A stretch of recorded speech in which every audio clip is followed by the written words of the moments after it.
I'm going to jump right into it. We have some newcomers joining this call as well, and we've got a few that are going to be joining on the next call, because we have got all these enterprise level people going on the fast track. They're all moving up to emerald level really fast, which is very exciting. I'm going to actually start, before I jump into this, with what I have shared as a bit of a theme over this month already with a bunch of different like calls that we've actually had, right? So yeah, let me just start with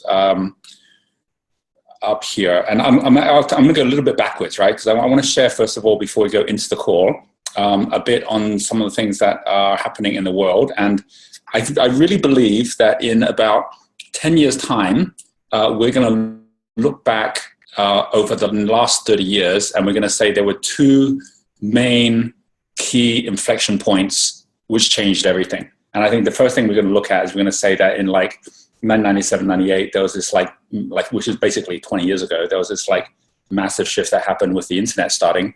And the fact that someone could have a URL with a website meant that fundamentally anyone can start up a business and compete with the big guys. And then the likes of Amazon and Google and Facebook and all these companies came along, which became like massive out of nowhere, right? Because of that happening. And I really think the second thing we're going to look at is that now, like 2017, 2018, we're going to see is like the second time. And it's because of the whole shift to blockchain, where it's no longer about having a virtual address for a company. It's now a virtual address for every single transaction, which is going to be the next massive big shift forward. And I really believe that in 10 years' time, in the same way that if you think about like in 2008 compared to 1998, we laughed at the fact that people accessed the mobile network via pages. Do you remember those little pages where you actually had to have a pager, and then every time that there was like someone who wanted to speak to you, they'd actually page you? And I think that in the same way that the pager was like the endpoint of basically, analog mobile, we're going to see the smartphone as being the endpoint of digital mobile, meaning that in about 10 years' time, we're going to laugh about the fact we had smartphones. We're going to go like, how funny was that we actually used to carry this thing around and try and access the entire internet via this like device where we were kind of like using our thumbs to try and type things into it, right? And we're going to like think that was the most ridiculous thing. But at the moment, we're like all using them, right? And that's because we're going to have this massive shift as we're all going on to basically audio. So there was something that I just posted, which I'm sure some of you have seen already, which was what Google has just come up with, Google Assistant, where Google is now actually able to make phone calls for you. I mean, like, so basically it was all going to voice. And I say at the top here, next phase of AI is about to begin, where it isn't just listening to us, it's also speaking to us. So that whole thing about how there's no reason to even like look at a screen, because we're just going to be talking to the internet. Or we're going to be seeing it through glasses with augmented reality. It's just going to totally change. And so all of this is happening at the same time that blockchain is happening.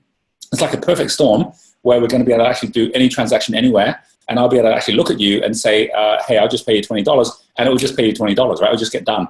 And it will, or 20 Bitcoin or whatever it is, it will just get done.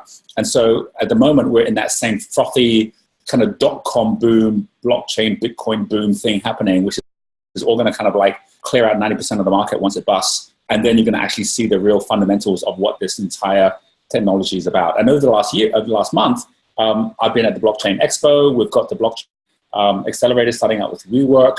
We're just right in the midst of all that stuff right now. And the people I'm speaking to, it just feels exactly the same as what it was like during the .com time. And it hasn't been like that for 20 years, right? So I just wanted to kind of just like put that message out there so that I can kind of play this recording back to my kids in 10 years' time and say, I told you so, because I really believe that we're like in a point at the moment where there's going to be some people, including people in our community here in Entrepreneurs Institute, that are going to be the next billionaires, right? It's just going to be what happens. So that's one thing I wanted to share, because I think it's like really super, super important for us to just kind of like notice that this is happening right now. And I think that this is actually happening alongside a couple of other things happening, right? So the second thing is that we do have within the Crystal Circle a number of other Crystal Circle calls that already happened. So if you want to be looking upwards, look up to Sapphire Circle and the conversation we had on the Sapphire Circle. The recording is up there now. And you will be able to, here's all the images. So let me just, that's the video, sorry. Let me get to the images. Here's the Sapphire Circle recording. And we have a number of people here, like we have, Scott, who was going through how he's just done his ICO and what he's doing with his Wealth Migrate business at the moment. Also, there's some really good stuff here in terms of like pitch decks and how to actually really get things set up. and how to manage a business for super fast growth using pretty much what Facebook and WhatsApp and Instagram, all these other companies use already for their tracking, which is Scrum. Like, what is Scrum methodology? How does it work? How does it link in with what we do within our project maps, which is all about agile, like getting everyone aligned into verticals instead of horizontals, right? Most of us are like all hierarchy where we can only do whatever the person above us can do, which means if you're in series like that, then you end up with being the bottleneck, as opposed to verticals where everyone's in parallel, like a 5-lane highway, where you can have a big truck in the highway and it's still not going to be a bottleneck because people can just move around it, right? So running a business where everything is in parallel instead of in series is the only way to really scale today.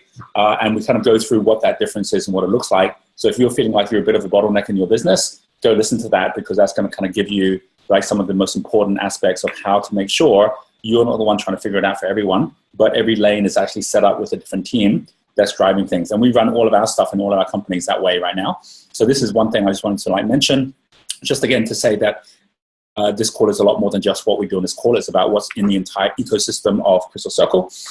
This also went out, which is 2 amazing women leaders, Nicola Grace Benkova. Be's been in our network for like 11 years now. She built her entire organization, which is called Global Institute for Extraordinary Women, through Crystal Circle, and then basically is now taking it out globally. Nicola was actually in our event in London. She flew over after having moved out to Puerto Rico, where she now lives, where she was originally in Australia, and she's built everything she's doing virtually. So both of them do physical in like events, like physically, and then they also do things digitally. So how do you bring the two together? And they talk about that. And Nicola was actually at the World Economic Forum in India, where she just got like some global prize for all of her work for humanity. So so definitely worth listening to this one as well, right? So 2 things as like weekend listening if you're interested. And then the third thing, which are just some very specifics, is that we have had 5 enterprise circles where we have got into tactics. So for those of you who are looking to get right deep into tactics on different things, if you're looking at like how do you get either someone in your team or yourself into stronger foundation to enterprise, the first of the calls was all around a couple of people that have actually been trying to figure out how to do that. We had basically Robin, who used to have a really, really successful restaurant in Singapore, and then he lost the restaurant, and then how does he get back to getting going again? He kept on trying to start in 4th gear by trying to find a new restaurant, and now he's actually found a totally different way of really adding value. I said, go find one person to work with. He found this one person who's actually running at the moment, this big network of entrepreneurs. He's now got this whole project together with HSBC where they're sponsoring 130 kids, and he's got this big budget now to manage. And it's all happened by just focusing at being a level 1 business with one customer, right? Which is super cool. And there's a couple of other examples of exactly the same thing on the same call. So you can see how we went through that one on core number 1. Core number 2, 3, and 4 are around promotions of different sorts. So if you're interested in listening to those, but probably the 2 most important ones would be the first call and the last call, which is Enterprise 5, where we went right deep into digital marketing and what we're doing in digital marketing, what our reports look like, all those kind of things, and how we manage Genius U, and how we're kind of scaling all those things up as well. So those are a couple of things to look at as well. And the final thing, in my little tour to start off this call, is what I just posted. We are doing our Emerald calls today, and our very first Emerald call is this one here, Emerald number 1. And on this call, I'm actually going to start it with this thing that just happened all of 4 hours ago in the middle of the night here in Singapore. And it was basically, I find this so interesting because while the yellow level call was all about the breakdown of trust, if you go back 10 years ago, where is it? I'm on the wrong one. I'm here. 10 years ago was the time when MySpace and Blogger were the 2 biggest sites. If you guys remember that, right?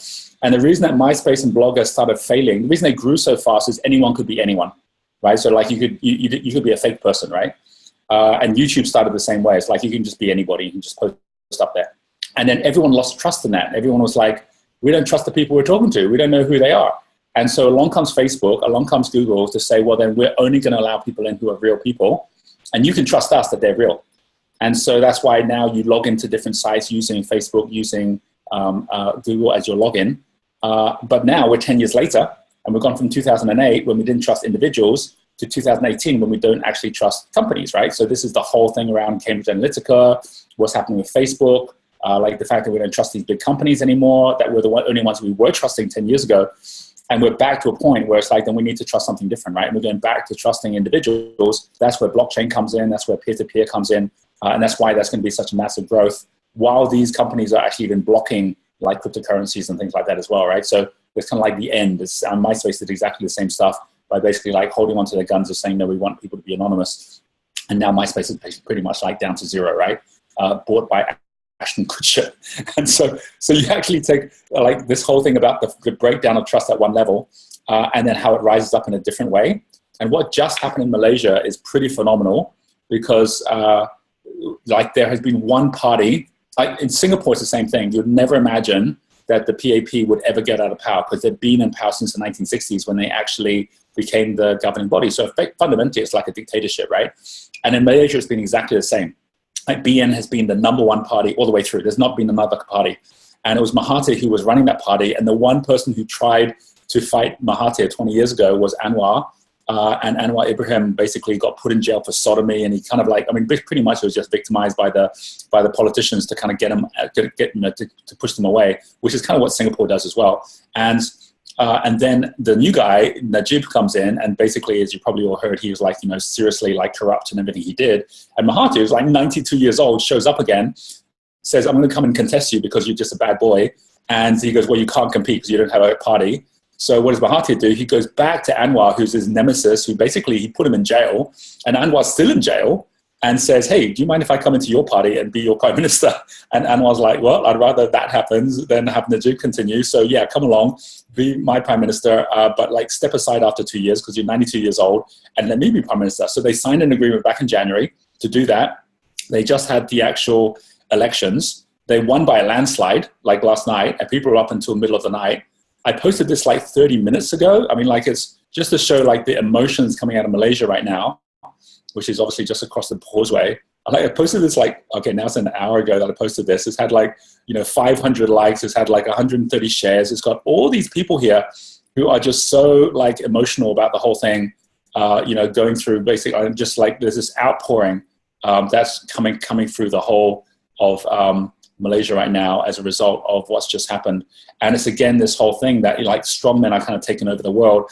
But when they turn into dictatorships where you actually then are going against the will of the people, then as I say at the end of this whole thing, the Bono quote, right, which is the power of the people is much stronger than the people in power. And so we're seeing this huge shift back to the individual again at the moment. And the reason that's really important for each of us in this call is for twofold. Number one, the more special you feel, and the more acknowledged you make all your customers or your community feel, where they can be the heroes, the more you're tapping into this like massive wave at the moment.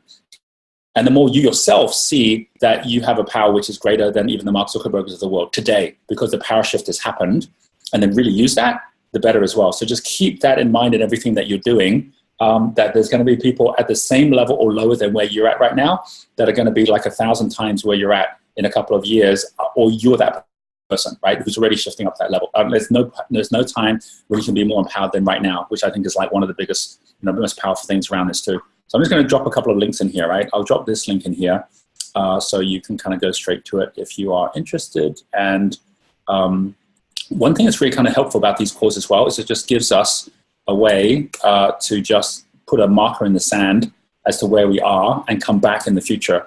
Like we've had 5 years of Chris Circle now. And I go back sometimes to listen to some of these ones from 5 years ago and just see how kind of prophetic some of the things that we're going through are in terms of where we see the world going and then what happens. And it's not rocket science.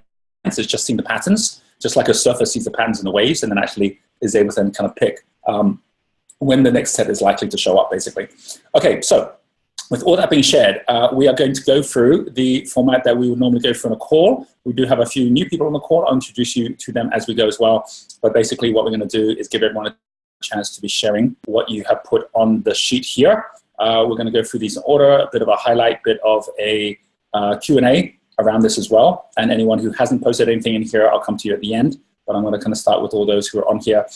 For anyone who's new on the call, we do have two of our Crystal Circle members who are on here as well, and sorry, our Sapphire Circle members who are on here as well, which is Richard and Kimmy. You know, you'll kind of get the hang of this as we get into the call as we go as well. And once I've collected everyone on the second half of the call, I'm going to go through all of the feedback of this too. So I'm going to stop sharing my screen for a second. And I'm also going to capture everyone's like website. So if you've got any new submissions or websites you want me to have a look at, we can do that too. But I am going to start in the opposite order of the last call, which means that we are going to be starting with Beryl in New Zealand. So Beryl has a highlight, lost 7 kgs despite Genius Cafe. I think it's because of Genius Cafe. Genius Cafe is so like super healthy that you're meant to lose weight when you're there. A lot of work coming in. iLab was very cool, which is brilliant.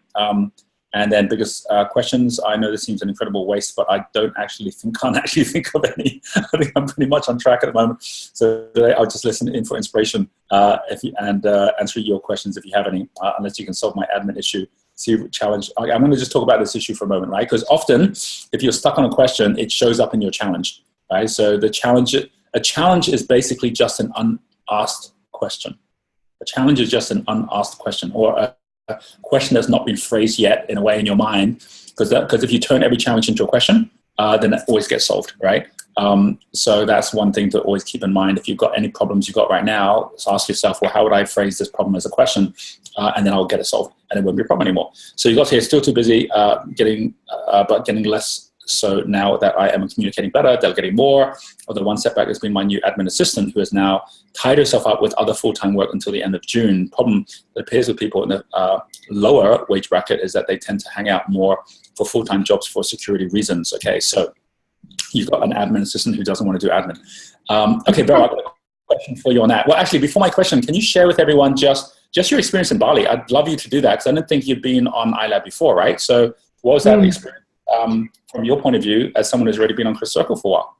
Yeah, well, I just thought about iLab was amazing. To be honest, I didn't have high expectations. It's not that I didn't think it would be good. I just didn't really know what to expect. And I'd done Masters twice. But, Masters would have been so much better if I'd done iLab first. I mean, it's kind of like, you know, the Masters is all about going yellow to green, right? And iLab's about, you know, going the foundation stuff to yellow.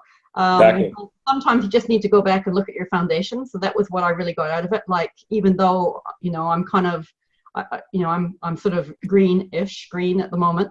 I just learned a lot of things that I could be doing better that I'd missed out at the foundation level. So it was really good to go back and really concentrate on that, because I'd never done that before. I'd always been trying so hard to get to green. So I'd missed the basics. That's fantastic. Very, very cool. Okay, good feedback. Admin, what, like, this is an obvious question, but why are you relying on someone that's not actually able to work with you in the first place? Is there any reason you're not getting someone else? Well, she could ask the same question, why, like, you want me and she wants to work with me, but I didn't want to give her full-time work. And so she has been out of work for a while because she got made redundant, and she needs the money, and she needs more money than I can pay her unless I bring her on full-time. It just comes down to timing. Yeah. Okay, so it's but let me ask you, at the moment you're still too busy, right? Well, yeah, because I thought I was going to be delegating a whole lot more stuff to her, and then at the last minute she said, "Oh, I'm sorry, I've just got a job until the end of June," and I'm thinking, now I'm stuck again. Okay, I'm going to ask you one question. Right? Yeah. What's, like, at the moment, what have you calculated as the value of each of your hours? Yeah, well, this is exactly right. I've been asking myself that this afternoon, getting ready for this, or today. Yeah, well, I mean, it's hard to put that number on it, but you know, I think that I'm coming to the conclusion I'm going to hire her. I mean, she only wants $30 an hour. I mean, no, I got it. Okay, so what I'm going to do is I'm going to come back to that, because I'm going to ask you some questions around that, because it's an exercise everyone on the course should do. In terms of, like, the value of time, and then it becomes really a no-brainer very quickly. But she may or may not be the right person you're looking for, right? And I'm going to tell you why that is as well when we get to it. Okay. But we'll come back to you. All right. Thank you, Beryl. Awesome. Okay, we're going to come over next to, let's see if we have Ingrid here on the call. Ingrid's been putting some notes down here, but she might not have actually come on at this point. But what I'll do is I'll just put her name down here so she does jump on before we get started on the next part, then we'll get her on here. Okay, so let's come over next to Jacqueline. So we have Jacqueline here, highlight into the second round of the Australian Telstra Business Awards for my mom's sewing business, which is cool. I hired a third sewing teacher for our kids' class and also connected with local kids' party business to gain referrals into our kids' sewing class. Sewing business has been nominated again for the Geelong Business Excellence Awards. We hope to win the second generation family business award with our mother and daughter team, which would be pretty cool. And then you've got here questions. How do I deal with a situation where a client has benefited greatly from advice a business partner of yours has given, but one piece of advice the partner gave a long time ago now isn't turning out to be very good at all? And number two, I've been working on filling capacity within the sewing school with more teachers, students, which is going well. I'd like to leverage online opportunities for the sewing school. What advice do you have at any next best steps for building an online site? Okay, I'm going to jump right into two specifics, Jacqueline, on your two questions. So the first one is, can you give more specifics about exactly what it is in terms of the client and what's not working as far as the client goes? Yeah, hi Roger and everyone. Yeah. I'm not sure if I can even get an answer to this, but it's happened. There's always an answer. Yeah. I had a business partner a long time ago who gave advice to a client who's still my client now, and some brilliant investment strategy advice that the client has extremely benefited from and still benefits from today. But one piece of advice, it turns out, might be not a good one. So even though it wasn't exactly mine, it was part of my team. But what was the advice? Well, can you give us like an investment? It's a money thing. So an opportunity for an investment into another company. Does this look good? They invested and that didn't work out too well.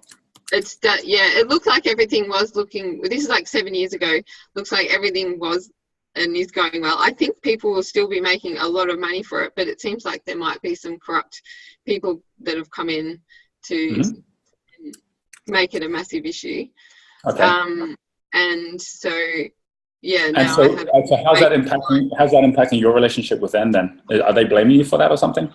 They haven't been, but I had one meeting last week that the client was really owning that it's their decision and they have to own it, but they should have really listened to themselves and not listened to like me and my old business partner on this particular thing. The outcome hasn't come about yet that it's bad.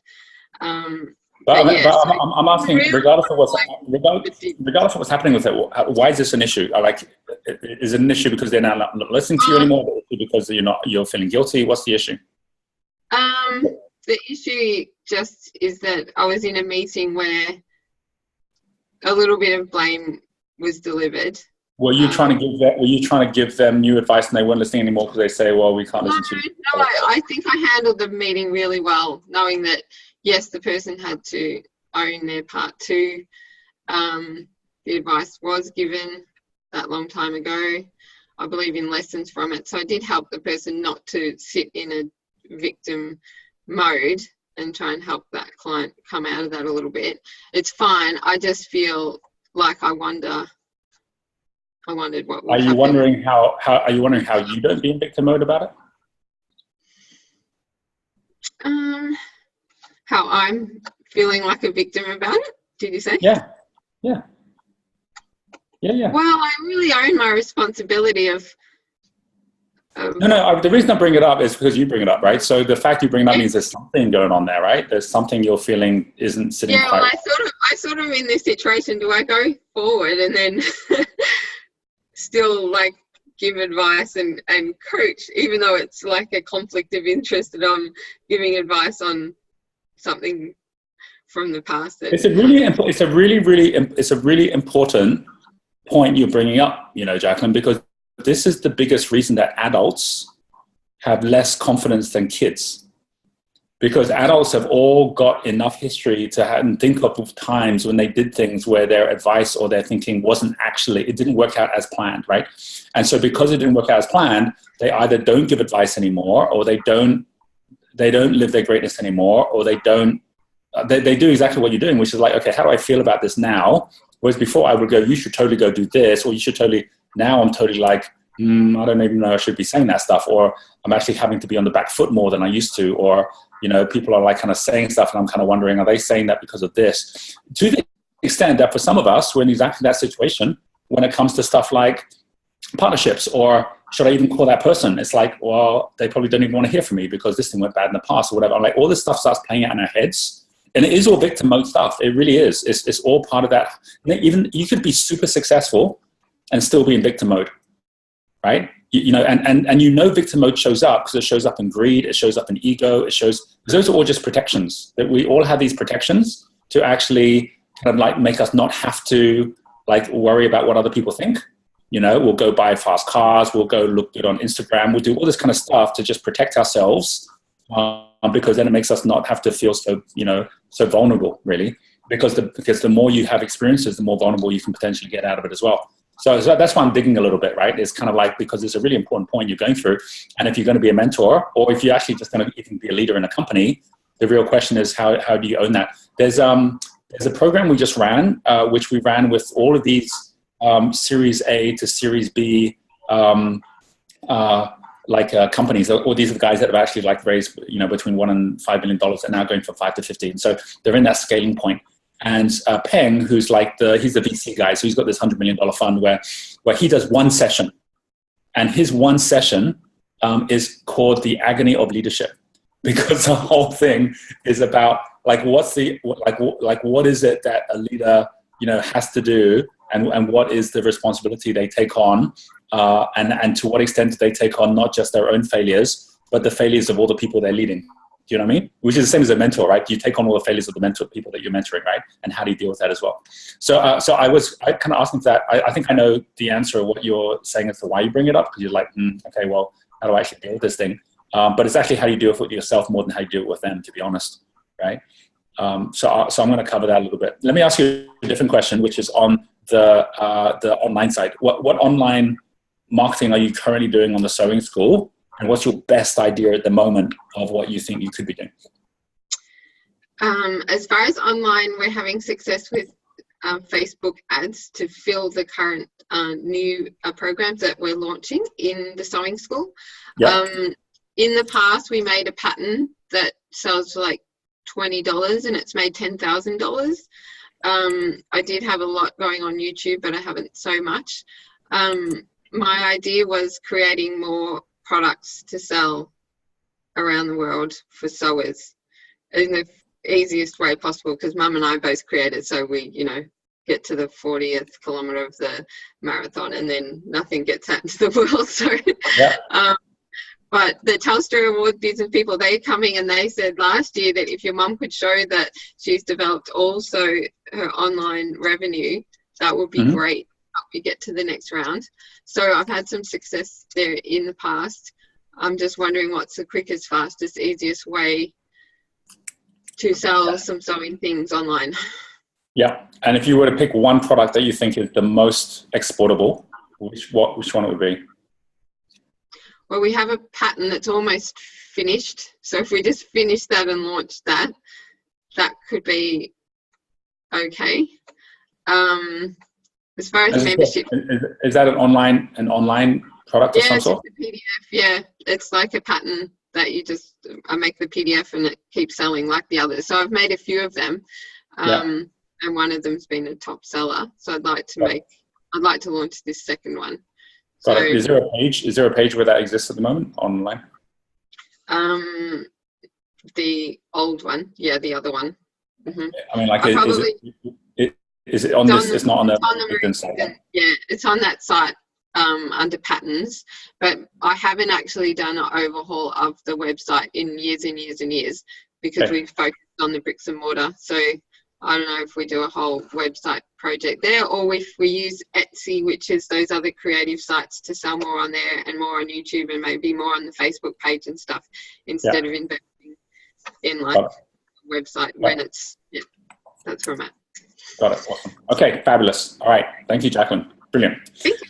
Okay. All right, let's come over. Next, we are going to continue on. We're going to come down. I see we have Lisa here, right? So we've got Lisa Highlight, just returned from 3 weeks holidays, which is always a good thing. Question, what is our edge or niche for mentoring other businesses, and what we would like to parachute into the mountain rather than climbing it up? when it comes to finding new clients. So the best idea for collaborative marketing to easily bring clients to us rather than having to canvas ourselves. And third one, a best program approach. Closest at the moment is similar to Sophie Howard. Small groups, 12-week journeys for us, circa 5,000 for the journey, pre-recorded content for learning, plus weekly calls, one-on-one. I need to have a formula or result for this. So my question is going to be a real specific one, Lisa, because I know when I connected you with Sophie, it was for two reasons. One is obviously because she's already, doing, what you wanted to be doing. But the second thing is she took what she had been successful at, which is actually selling an eBay company and actually making $1 million in like a year, whatever it was. And then from there saying, well, I've got this really good knowledge now. And so while I'm building the next one, I can take that knowledge and specifically go out to show other people exactly what I did. And so she just now, as you know, is charging people like 12 grand a pop for sharing of them. Here's how I actually turn my eBay business, $1 million business, to people who want to have an eBay business and turn it to $1 million business, right? So it's a no-brainer because she's got the proof, she's done it. And you've done the same thing with Eco Originals in terms of taking either, you can call it a green business or you can call it a product-based online business. Either one, you know how to do that now. And so that is, for example, a niche where you have something which stands out from everyone else. Whereas if you go out with a niche which is the same as everyone else, which is just generic business building and so on, then of course you're not standing out from the crowd at all, and you're going to have to work 100 times harder. So the real kind of point around all that is choose a niche which actually is unique to you. And I think, something like either green businesses or online businesses already is unique to you, specifically in Australia. So I'm keen to find out, where have you got, because you are asking that, what's our niche? It's where have you got in terms of what you would like to have as your niche? Because whatever you choose is going to be correct. And then we can then build off that, right? So what's your thoughts at the moment in terms of how far you've got in terms of choosing that niche? It's actually really tricky because when it comes to building another online brand, I could do it in my sleep. But now that it's a coaching business, I feel really bamboozled about this idea of I feel confident when I'm coaching people in adding value and problem solving for them and giving them really clear strategy. But when it comes to actually packaging or marketing what it is that I am, I feel like I don't have any flow. I mean, I'm pretty smart and I've been sitting on this for a month and nothing really it just doesn't come up. And I'm maybe I shouldn't be coaching. I don't know.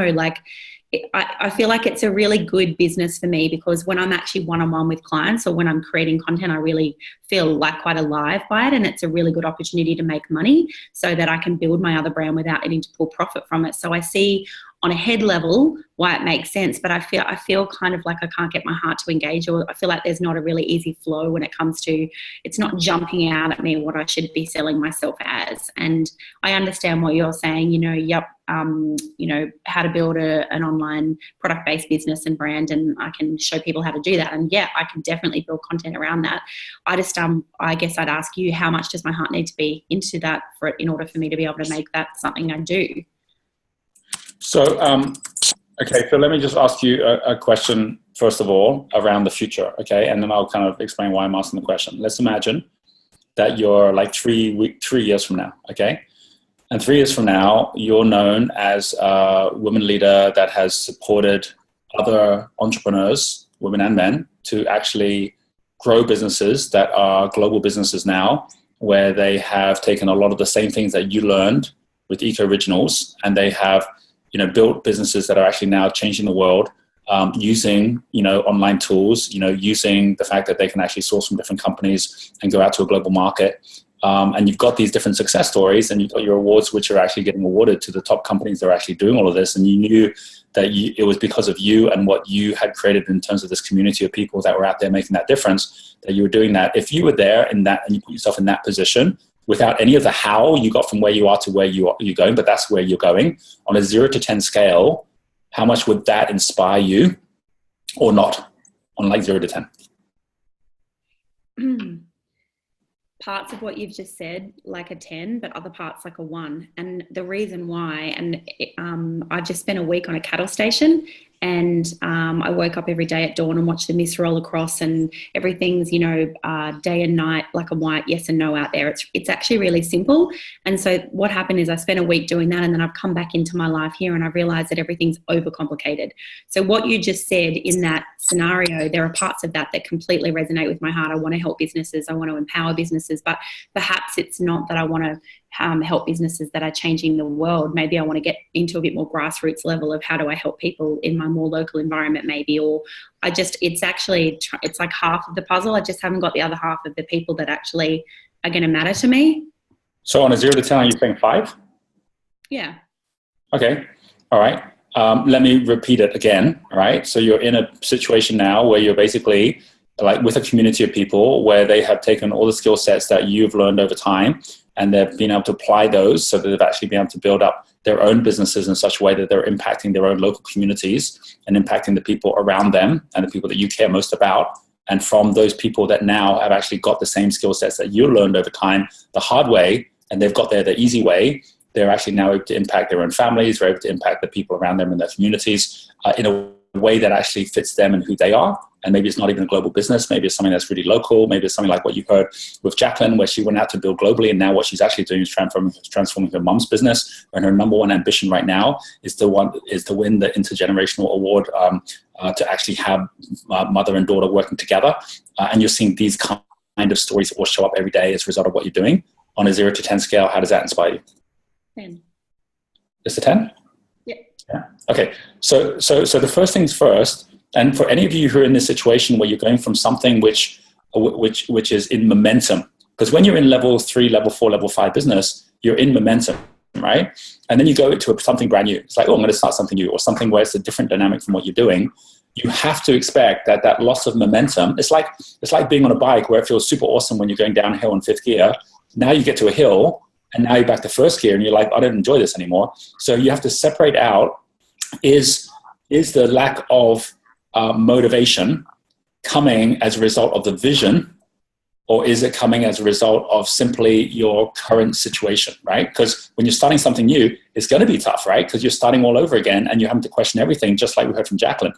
So you've got to get yourself out and say, well, is the reason that I'm kind of stuck because, or the reason I'm not motivated, or the reason I'm not feeling it's maybe, the reason I'm questioning everything is because of the situation, current situation, the present, or is it because of the future? So the 2 questions I just asked you is just getting clear on your future, right? Because once you're clear in the future, then you know you're on the right track. So if you're questioning the future, do I even want to be doing this? So if you get to a 10 out of 10 on something, you're like, well, then that's what I need to be doing, right? So you separate yourself out from what you're doing in the present, which is you're just getting started, which means you have to go back to being level 1 business again and start by basically saying, all right, okay, well, then that's what it's going to be. And then the second thing is stop thinking about the product, because you keep on trying to think about the product, and that's where the challenge is coming in. The product is done in isolation of the customer. So you have no idea.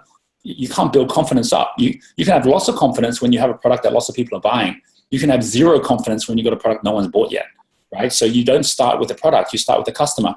And if you say your ideal customer is that person that you just mentioned, or I just mentioned, and that's a 10 out of 10, that kind of a customer, you've got to start with your top 10 list or top 5 list of the customers that you're going to actually serve, and go see them, right? Go speak to them. Go to those guys and saying, hey, this is what I've built. This is what I've learned. I'm going to actually build a whole new business based on advising people to actually do what I did.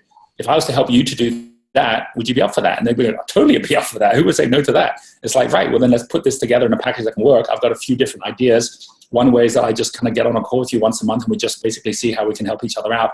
And I charge a bit for something like that. And we can test it out for the first month or 2 to see if you think it's worth the money. Second way is that I'm going to get a group of people together and you can be part of the group as well. And we're all going to get together and you're going to learn from others as well. We're going to go through that pathway, right? Or the third one is I get real deep in your company, take an equity stake, work on that, but that's a lot more involvement. Which one actually works best for you? So it's not even about you having to figure out what the product is. They'll co-create the product with you because they'll tell you what actually works best for them and what they'd be willing to pay for. And then you get guided by that, right? Because you're not doing any of that, you have no reflection coming from the market. You know, that's like a submarine with no sonar. There's no direction to go in. You don't know should I go up, down, left, right. You have no idea because you have nothing to bounce off. But you need to have that customer there to actually go through that process with, or else everything you're doing is in isolation. And you're going to constantly be asking every day, am I even doing something valuable? Because no money's flowing, right? That's a little bit like a gardener throwing a lot of seeds down and saying, why is nothing growing? Because they forgot to water it, right? The money is just the watering for the plant. So until you start actually seeing the money flow, nothing can grow. And that's where you're at. You're in this planning phase, which has gone on for too long now, where you've got to get off the planning and move forward. And whatever you decide to do is going to be the right thing. but it's like a pilot sitting down on the I'm giving you too many analogies now, but a pilot sitting in on a runway who basically is like not deciding where they're going to go, wondering why no one's getting on the plane, right? It's because they haven't decided where they're going to go. So the decision is the first thing you need to do.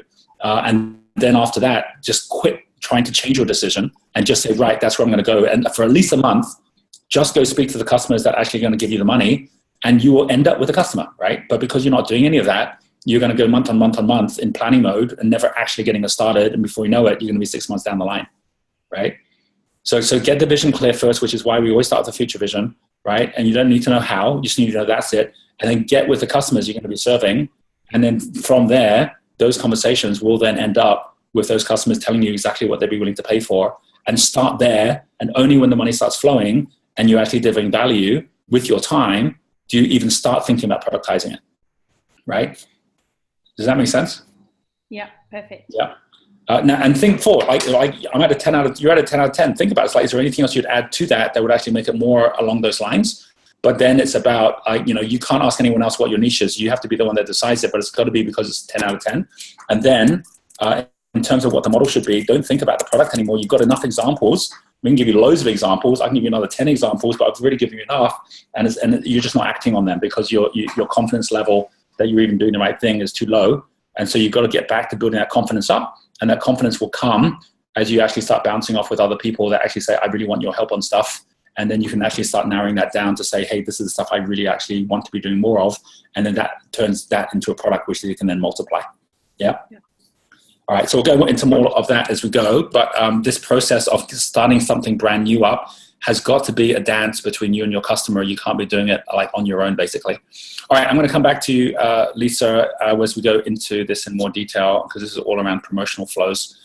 So let's come over next to, this is Maren. So Maren has got here, hired our head of happiness, and she is in training. Had another issue with our landlord, which was the push I needed to commit to finding us a new space to be in by the end of the summer, which is awesome. So that's all happening. And the big questions, I spent 8 of my 10 years in my business at red, orange, and yellow level, making it come to life. The last 2 years has been reinventing it with me and a team, allowing me to explore green level. Committing to moving, I've realized that I'm thinking about it as an investment of my time, energy, and money. I don't even know what to ask to help me to know what I don't know to make the shift. So now, number 1, please let me know the blue level questions to ask to keep growing. Okay, so what are the blue level questions? And number 2, I'd also love some help in knowing how to find the best new location to support my team in their success. Okay, so like Maren, we've got this situation where you've done the green thing, where you've pretty much got a team now that's kind of like able to run things. And remember, we talked about how the next big step for you is the next big thing. And we've had some options of what the next big thing would be. You've gone from maybe I want to do something global, which kind of takes the whole dance movement and turns that into something global. We've talked also about the whole thing about taking what you do really well, which is basically the actual classes, and take them out of your studio and take them into schools, and that whole movement that way as well. And we've also talked about even the concept of actually having a bigger studio, right, where you can partner up with other people and build your studio for the next studio bigger as well. These are all different visions. So just like in the same way we went through with Lisa and said which one actually is the one you want to go for, and making that decision, which then allows everything else to follow, right? The moment you say, here's where I want to go. Where for you, out of those 3 options, or maybe a 4th option, is the one that you're most focused at wanting to really now be the pathway for your growth? Hey, Maren. Hi, Roger. I think that initially, in this first iteration of things, it will be the larger studio where I'm partnering with people, because I have to do that. I won't sign, like I said, I won't sign a lease with my current landlord, which means I'm moving. And if I'm moving, there's no sense in my getting a space the same size that I have. I might as well do something more with it and expand it. And a partner showed up, right? Yeah. Mm-hmm. Like you said, you make the decision and all of a sudden there's... Exactly.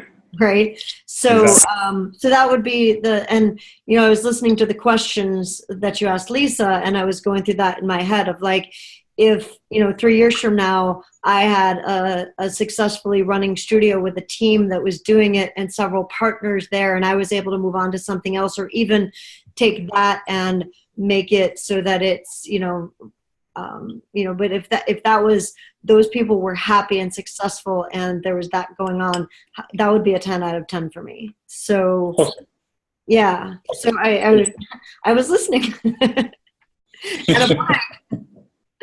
Okay, really cool. Okay, that's awesome. Okay, good. Well, then I'm going to come back to you. I'm going to take Beryl and yourself as two examples, that green one and blue one, which I'm going to come back to in terms of why those are those levels, to think differently on each of those levels, right? So we'll take that as an example. But awesome. I will come back to you on that, Maren. Great. Thanks, Roger. Fabs. Okay, let's come over next to, we have here, did we have Nicola on the line at the moment? It looks like Nicola is actually on travels right now. So her highlight is approached at, actually what I'm going to do, I'm going to come back to both Nicola and Ingrid because they both filled out all the info. So you guys know that at the end of this, before I jump right into it, I'm going to be going through with both of you your info because they might still show up in this call as well. And same for anyone else on this call. If you missed the call, you can always put your questions in and I'll still be answering them. Looks like we have Peter and Michelle. Oh, we got Michelle here. Awesome. Okay, so Peter and Michelle have here highlight, finalize my shareholders agreement and issue shares to an investor who has come introduce it to support our growth. And we are a few days away from launching our new website, and they're providing expertise for R&D, strategy, marketing, return for shares. Got here a submission, new cash flow promotion for people to have their own in-home detox retreat. And I'm just going to open this up. So we have a copy of it here as well. And then we also have got here some questions, which are all related around Juice It. So number one, do you have any feedback on the promotion? So that's the first thing. Secondly, what do you think is the best way to engage followers through video? Post the videos on Facebook, but know that I prefer to watch videos that are transcripted, but I can't do live and transcript the video. Do you know if one is more popular than the other? So what's the best way to do that? Okay, so that's a good question on that. Let's come over. I'm going to ask you a question because we're going to be talking some blue level on this call. So I'm going to ask you some questions around the shareholding. Who do you have that's coming as a shareholder? What does the deal look like? And how happy are you with it right now? Hey, Michelle. Hi. How you going, Roger? Yeah, so we've got a company called Love2, which has 4 co-founders that have an idea of, like, their big vision is to feed the world from sustainable sources. And it's all based around a clustered business model.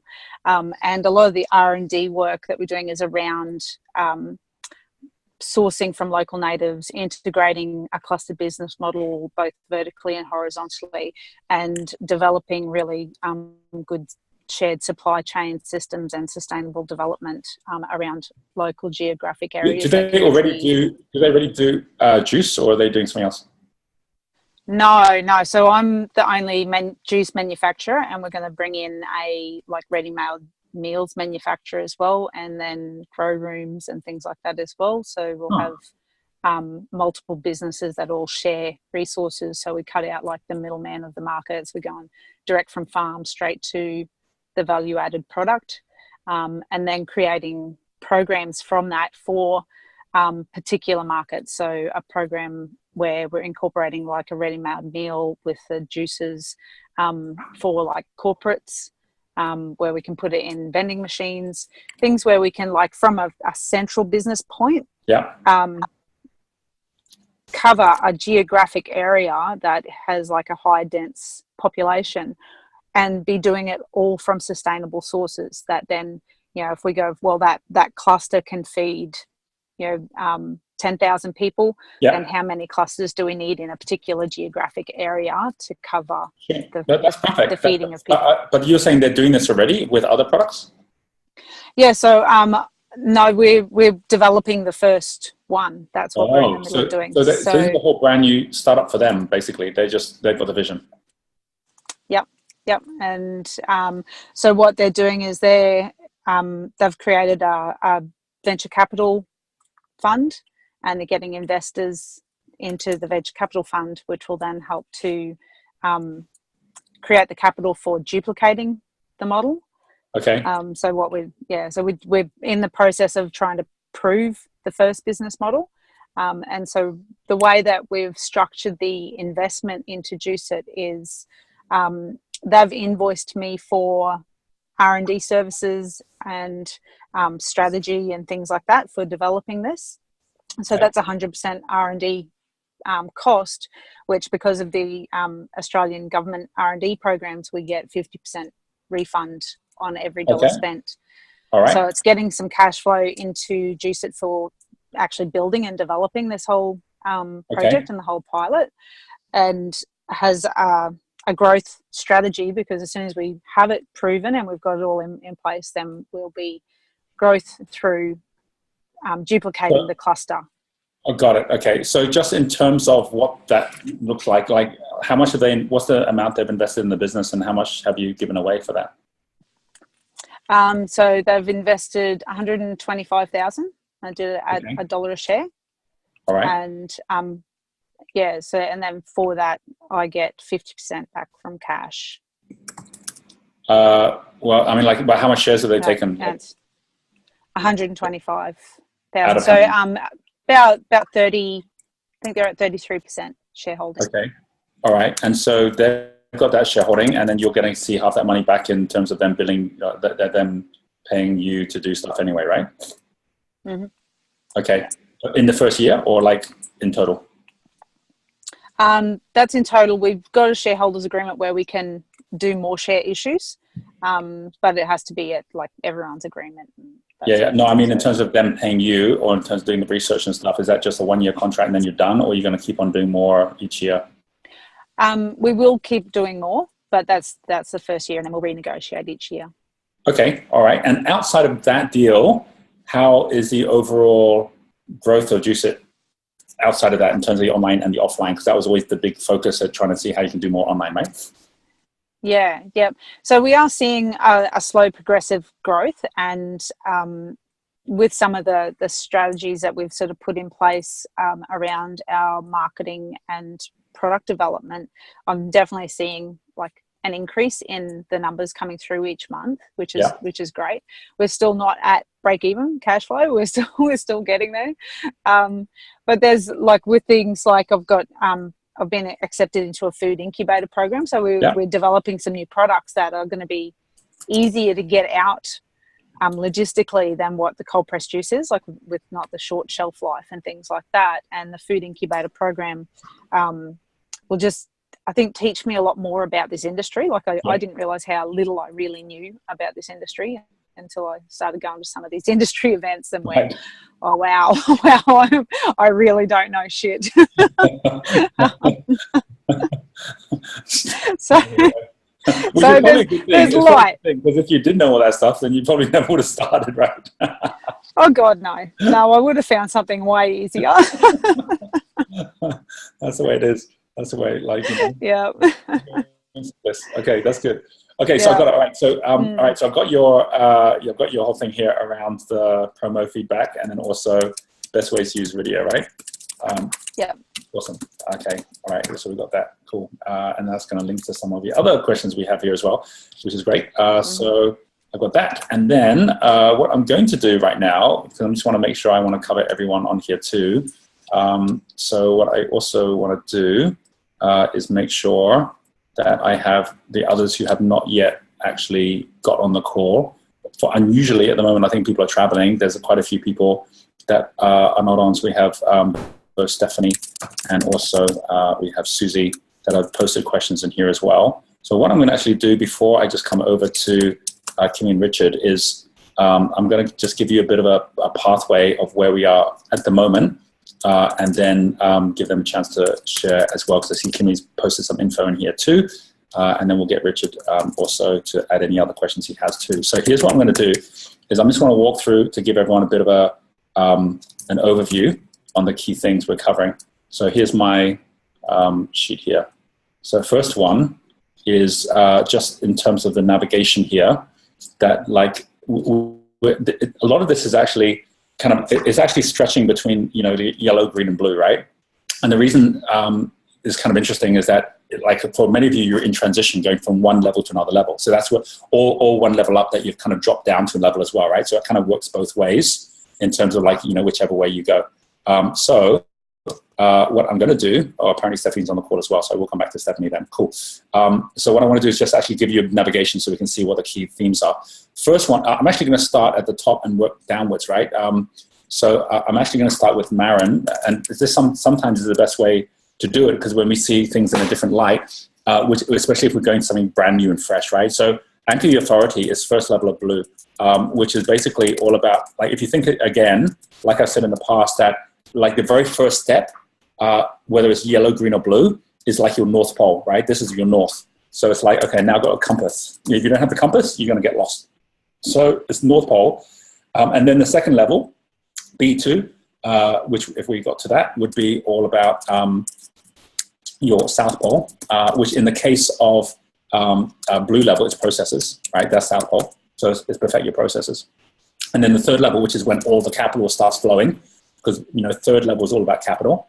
And I'll just keep that really clear as well, right? Yellow is all about your customer pathway, and your customer pathway is totally different from green level, which is all about setting up your talent pathway, which is your team, which is totally different from blue level, your capital pathway or your investor pathway, which is getting all the resources so that you can actually go from 10 to a million pathway, right? So, and you can't do an investor pathway if you don't have a talent pathway. You can't do a talent pathway if you don't have a customer pathway. So you have to go and build them and thread them off one by one.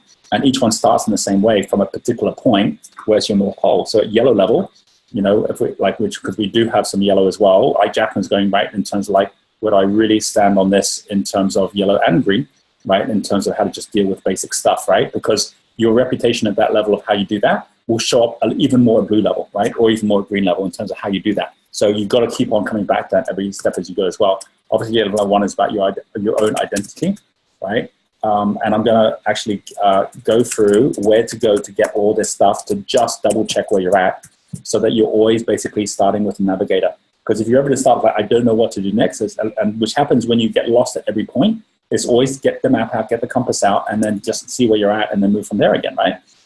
Your level two is all about now your customer, right? So it's master your market, right? So this is about your own personal identity, and you have to come back to this. Even people have to reinvent themselves after selling their business, right? You've got to come back to your own identity, right? But it's got to link almost directly to your customer, which is kind of like the questions I was asking to Lisa, right? So your customer is your market.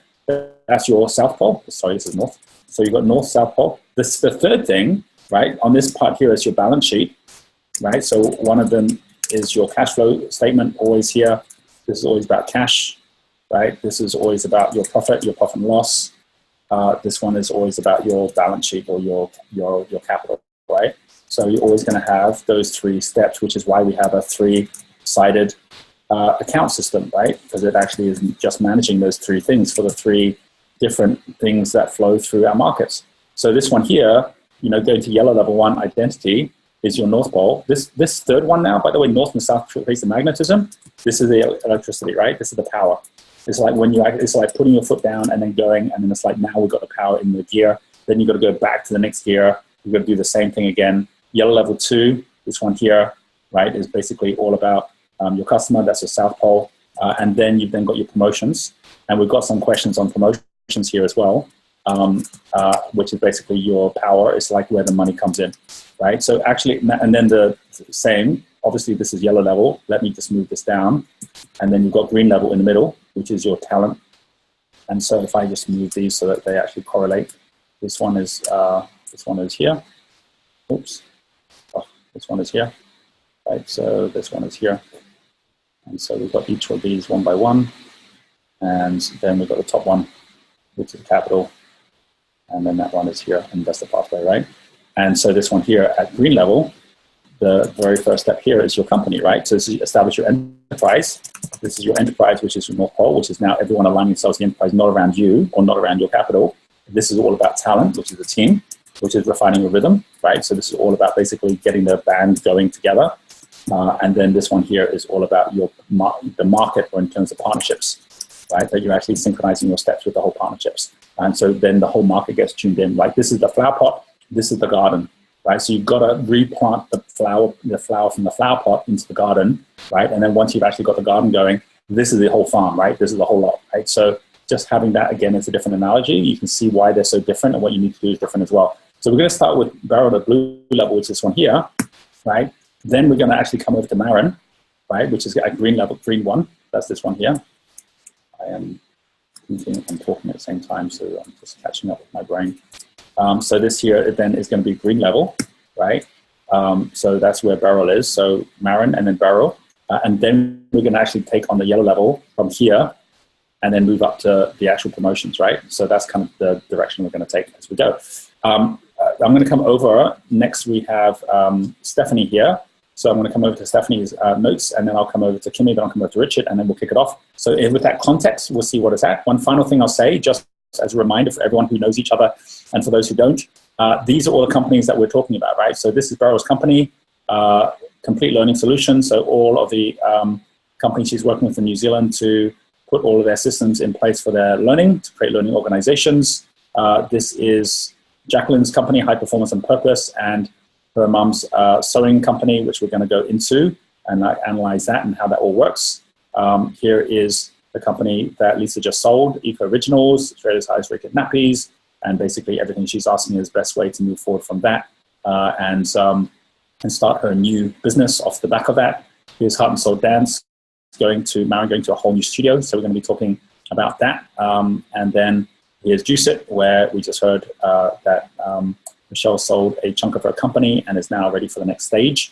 And so like the whole key. And by the way, one person that you should definitely connect with, Michelle, is Lisa. And one person you should definitely connect with, Lisa, is Michelle, because Lisa has actually built Eco Originals all on online sales in Australia, where basically she had exactly the same challenge as you when she first started, which was that she was trying to go through all the retailers. And she does have a percentage that does go through the retailers. But fundamentally, how we designed it in such a way that the retailers were effectively just a marketing component to get people to know the brand so they could actually come buy online, it really can only really grow as an online business, right? And so you're in a very similar situation with your Juice It. And so again, as an example of a customer or someone that you can actually work with, like perfect example of a company that's actually in the same idea of actually making a difference and everything you talked about, which is basically working people in local communities, is everything Lisa said was a 10 out of 10 for her, right? So there's always something that shows up the moment you actually then make that decision, here's where I want to go, which then becomes a value to other people as well, right? So that's why you should guys connect with each other and see if you can work together in the same way that Jacqueline works with her mom, Marie. Here's Stephanie's site. So we're going to talk to Stephanie in a moment. Hatch is Susie's site. Hatch is not on the call at the moment, but she's asked her questions. So I'm going to get to Susie's questions in a moment. And then we also have got Nicola, who's asked some questions. And here's Nicola's page here, and also her Pro program. She's doing exactly the same thing that at the moment Lisa's wanting to do, which is actually build a community of people she can be helping. And Stephanie's done it really successfully, was in Australia, now has moved off to Puerto Rico, and everything she's been building and the way she's been doing it to go out there and make a difference in the world and so on has been working really well, right? So there's people in this core that can actually really support each other as well. And then here's Kimmy's site, where we're going to hear more about Kimmy and what she's doing with her network marketing company. And we also have Richard with his company, where he's looking to focus at building the whole education side. And then he's also got his online business that he's growing as well, right? So that's everyone in terms of like where you're at. Let me go back to Stephanie's questions, where Stephanie has asked at the moment. There we go. I sold 2 corporate trainings, one for a 7-month commitment for employee engagement, and the other for managing change for employees, which is Groovy, refining my customer journey, 2 streams, business to customer, turning gateway development into gateway wellness team, and business to business, right? So that's all around wellness in businesses, corporate wellness. Month is filled with paid speaking events, which is all what you were aiming to do, which is awesome. So big questions, locating speaking venues that align with the customer I want to serve. So growth mindset, small size businesses, aware and how to find the platforms to apply and acquire. I get speaking events from current clients and referrals from clients to speak. Other ideas would be welcome. Number 2, great templates for building blogs. I'm empowering my wellness team to write a weekly blog to serve our clients and grow our database. Looking for a creative template and format that will be brief and valuable to upscale someone's health and well-being. And number 3, how do I empower a Lord to let go of creative control, to trust the creator and delegate and take action? Okay, so Stephanie, so my question is going to be on the third one. Like in terms of your Lord who is like not giving you creative control. Who specifically is that you're talking about here? Oh, this is a soap packaging. Is that what it is? Yeah, this is for the soap packaging. He's really great at obviously getting the most efficient way of doing something and the cheapest cost and the research. But when he wants to be able to put the whole thing together, and I'm like, now give that over to the creator. You've got all the research done. Let the creator do it. And he's not trusting, and it's like, well, what if it doesn't get done? And I can't communicate. And right, right, yeah. Okay, and it's like a cog in the system. It's not moving. So, we've talked about the soap business a few times and said, why are you actually doing it? It's a red herring. It's actually losing you money. And at the same time, you've got enough other stuff to focus at. Mm-hmm. But you keep coming back to it. So what's the reason for that? Well, the biggest reason is, a lot of the reasons are it's health. It helps my clients be able to sell it in my client base at Gateway Wellness. That gives them an alternative to, toxic creams and things that they're putting on their system.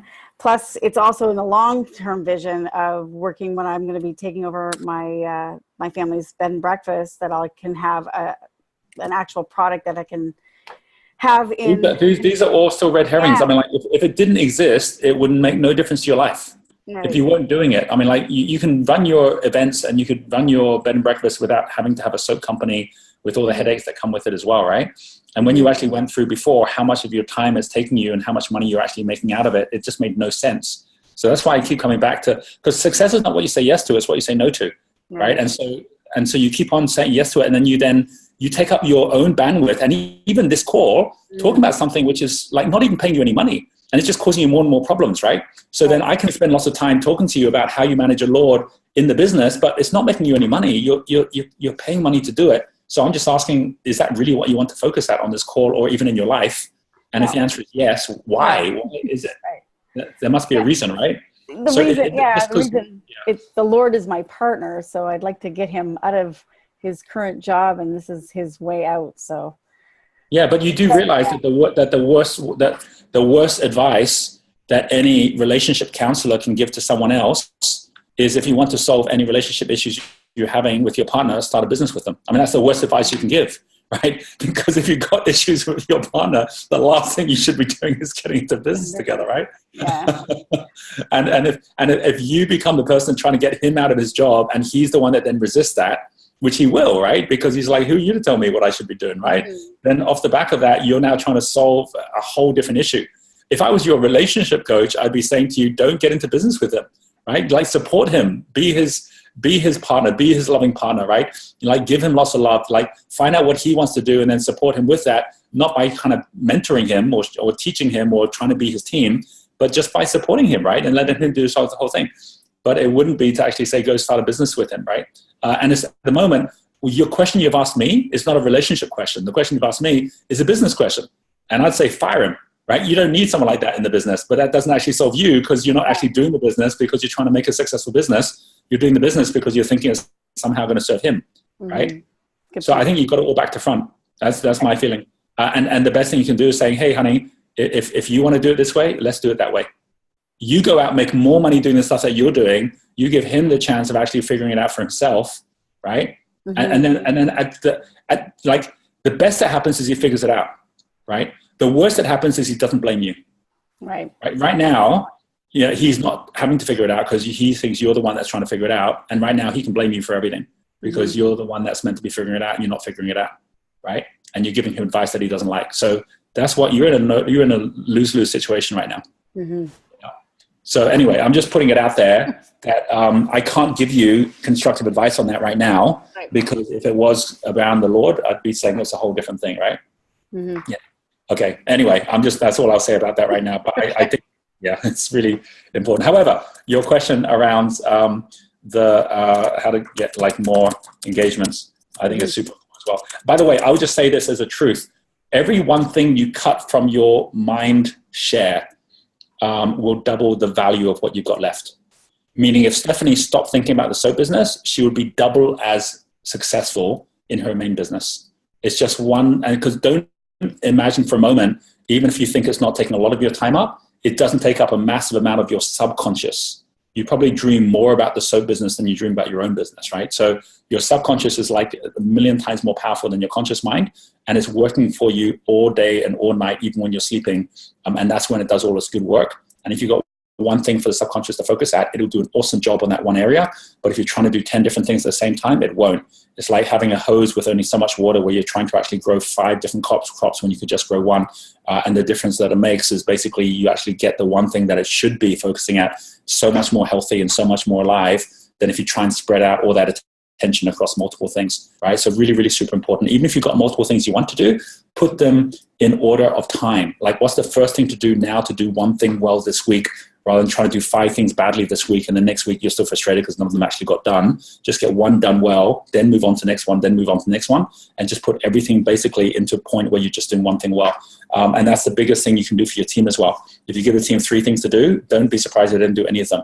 Give them one thing to do, they'll get it done, right? And so really, really important, as things get busier, your job is not to add more things. Your job is to take things away, right? Your job is to weed the garden, take all the weeds away, and just focus at the one thing that actually should grow, which is really, really important. So focus, that's the key. Okay, so let's come over. Next, we're going to come to Kimmy. We have Kimmy here. I see Susie's joined us as well, which is awesome. So we did kind of save Susie for later. So we have highlight from Kimmy, organizing the Bliss movement. Starting from 0, have leaders buying in. I've got the process of creating the pieces. I'm going to have them take the wealth and talent dynamics profiles, which is awesome. Got here a question: is the wealth and talent dynamics profile the best assessments to share with my top 7 leaders, or is there something better you would recommend? Okay, so I can definitely answer that.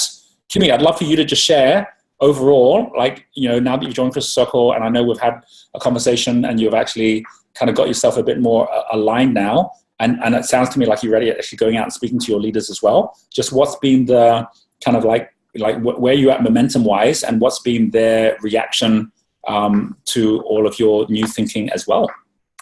Well, they're actually, my leaders are excited and engaged, and it's actually been fun to bring them into the conversation and the dialogue of where we're going to move from here. So that's been really awesome.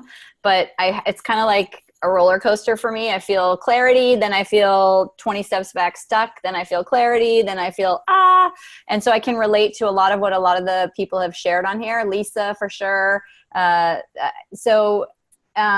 but you know what? I'm just I'm taking one little piece at a time. So tomorrow morning, I'm going to get on with my assistant. We're going to go through everything we have right now, and kind of start recreating from there. So that's where we're at. And I think that the piece of what I would love to do with my team is have them take this assessment, or whatever you call it. I haven't done it myself. So I keep going to look for the email to find out what the heck it is we're supposed to take. So I need to know what that profile is, the profile test. And I want to take it. Richard wants to take it. I want to have my assistant take it, and I want to have our core leadership take it, and then kind of then again, move to the next step from there. Awesome. Okay, great. And have you already shared with some of the leadership, like your thoughts around it all and everything? Yeah, not the biggest picture that you and I talked about, and I'm still trying to work in what you and I talked about and how that really works for our group. But I've shared a big picture, but not all of the moving parts. And yes, they're excited and ready for something new and fresh, and so they're all on board. And they love the idea of a Bliss movement. Awesome. Very cool. Fab. All right, Kimmy. All right, I'll give you the how-tos on the assessment and everything. Cool. Okay, brilliant. Okay, fab.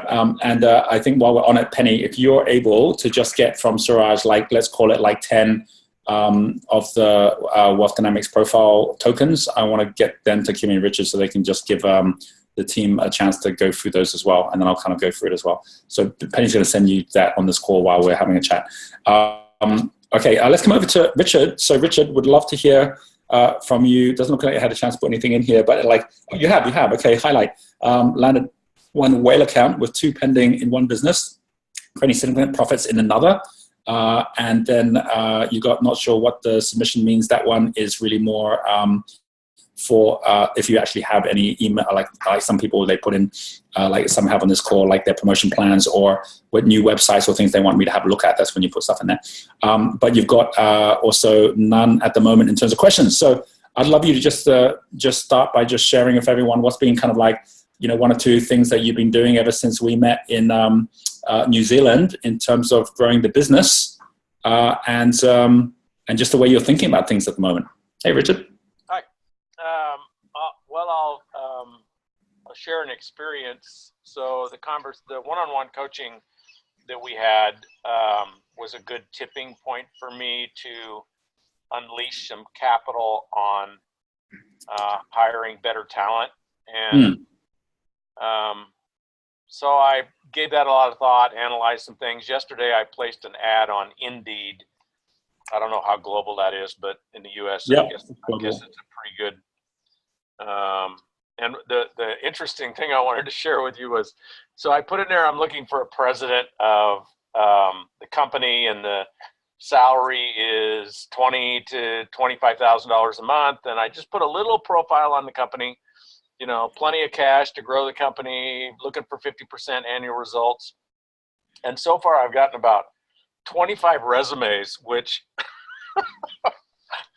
it's just, I mean, the resumes of the people that are seeking a job in Coeur d'Alene, Idaho, which is a town of 35,000 people, right, up in northern United States. You know, it's freezing cold there in the winter, and I got these people that are hedge fund managers and you know have run billion-dollar divisions, and I'm like, wow, you guys are all looking for a job that pays 20 grand a month. It's a buyer's market out there. Seriously, there are a lot of people hurting because there's just not enough jobs to go around right now. Yeah, and the other interesting thing that, you know, none of them are qualified. I wouldn't hire any of them except one. So out of 20, there's one guy that he's unique. He's interesting. He actually, probably his resume is the shortest, and he probably has run the smallest companies. But I'm going to talk to him, and I'm real excited about bringing somebody at a much higher level in to run things than I've had before. I hired a guy a year ago. I had good expectations for him, but he's a great guy, but he's not the leader of the whole thing. And then I have another guy I hired about 3 months ago that's a pretty expensive guy. You know, that was a pretty bold move. You know, it's gotten complicated. You know, for example, the contract I gave him was not anticipating this whale account. And so I did not word his incentive on what he gets paid on in anticipation of me personally landing a whale account. Yeah. So he's getting like an $8,000 a month bonus that he doesn't deserve. So I'm renegotiating that, and that's going okay. Biggest challenge I have is, you know, lots of moving parts, lots of big projects, lots of people, and mediocre execution on most of it. Yeah. Frustrating, but you know. But this step is the first step. Is people, and that the first step of the first step, which is realizing that there are a lot of different people out there, and what you got was just out of one ad. So there are more things you can be doing in terms of more ads or more things to really kind of spread the net further. And then it becomes a bit of a treasure hunt where you realize, wow, anything that you actually need doing well, you end up with a much, much lower tolerance level of people who aren't doing it well. And then you end up with a much higher appetite for going out, finding people who can do it well. And that becomes a much, much larger part of your job as trying to work in the business. You're now working very much around resourcing the business. And then you see the whole thing change, because at the moment, this is the gap between vision and execution, which is talent, right? And how to really and you know, that's an area that I'm not skilled at, Roger. I every time I've tried to go run a secret ad so the rest of my team didn't see it, I've screwed it up. And I think I screwed this one up too, because I thought it was private. And now I've got people that have found my email that are emailing me. I got people, somehow they know the name of the company. And so now I know my team is, you know, just the way they are. They're always looking, you know, what's the better opportunity out there. And so they probably know that I'm looking for somebody. So I got to have a little management meeting and tell them my plan, because it's not secret anymore. Yeah. So I would really love to learn, how do I throw that net out there globally and do it privately? I don't know how to do that. I used to have some of my staff help me, but you know, I can't include them in some of these decisions. So if you have any input, like how do I throw a global net has high security? Yeah. Crypto encryptonated. Okay, I will share with you my thoughts on that. Okay. All right. Thank you, Richard. Okay, cool. I'm gonna come over, and this is all part of the very first chunk we're about to go into. I'm gonna come over to Susie as the final one, then we're gonna jump into all of this. And because we had a bit longer on the intros this time, we may be going a little bit over in this call, just so you guys know as well. So rather than us finishing up in about 40 minutes, it's probably gonna be more like 50 minutes or so on. So I want to make sure I get through all of this. Okay, so let's come over to Susie. She has highlight. Focus has been on keeping space open for exploration, waiting for invites, and also consultants are now tapping into our freelance pool to assist with their crazy workloads. A very strong lead into a manufacturing business led by a woman. Wants to expand and does not have the business model to support growth. So all pretty awesome stuff happening, having a meeting with a number of women running businesses in the industrial space. So this is all moving towards Susie's niche, which is supporting women leaders with her consulting business. Questions. Again, still lost in the fog, truly living with feminine energy rather than focus with hard dollar targets. The hard dollar targets, if there is one, is to generate another $45,000 per quarter in a new family business client by August 2018. Current client business is going along fine, but this is about new opportunities. So current considerations, number one, focusing on advisory and board level positions across businesses in industrial, trade, tech, etc. Continuing to build a network of aligned female consultants that specialize in male-dominated sectors, identifying and targeting companies in our sectors that are led by women or have very few women in leadership or management positions. As soon as women start to have a bigger say in corporate, then. Okay, so Susie, I get your three options. I'd love you to frame those three options into a question. Like, I mean, it looks like you've got a plan of where you want to go. It's a question, how do I do all of this stuff all at the same time? No. This is still lost in the fog. So there is plenty of work out there. I've been thrown a few new leads this morning to go chase up. So in this period of fog, I guess the question for me is, in my space of business process engineering, which is completely outside what my profile says I should be good at, so all the profiles I've really studied in April were intuitive, creative, artistic, good at moving masses, should be out in front of the stage expressing. I'm a creator profile, and yet I'm still buried in the detail of pricing strategies, logistics, and general operational business management. The sort of stuff Richard would like is the sort of stuff we do. So I'm really thinking about, do I continue to just go down this space of grabbing more family businesses, particularly ones led by women, which I'm now being thrown, or do I just say enough's enough, stop and start exploring others which probably fit more into my profile, being a fake version of myself? So that would be the question. So what we do well, have an absolute skill at it, but have never explored anything that would remotely look like creativity, apart from glass. If I was to look at like the fact that you've put these considerations down, like working at board level, or like, you know, building a network of the consultants that are specializing, or, you know, getting into the companies that are led by women, which of those three actually are you most like, from a again, same question I asked for Lisa, I'm not sure if you're on at that point, around which inspires you the most out of those three? Probably board level at this stage, because there's an opportunity to then influence at a high level, and out of my interest, particularly picking a couple of companies in sectors that are ripe for transformation and helping them be the leading lights in that area. Right.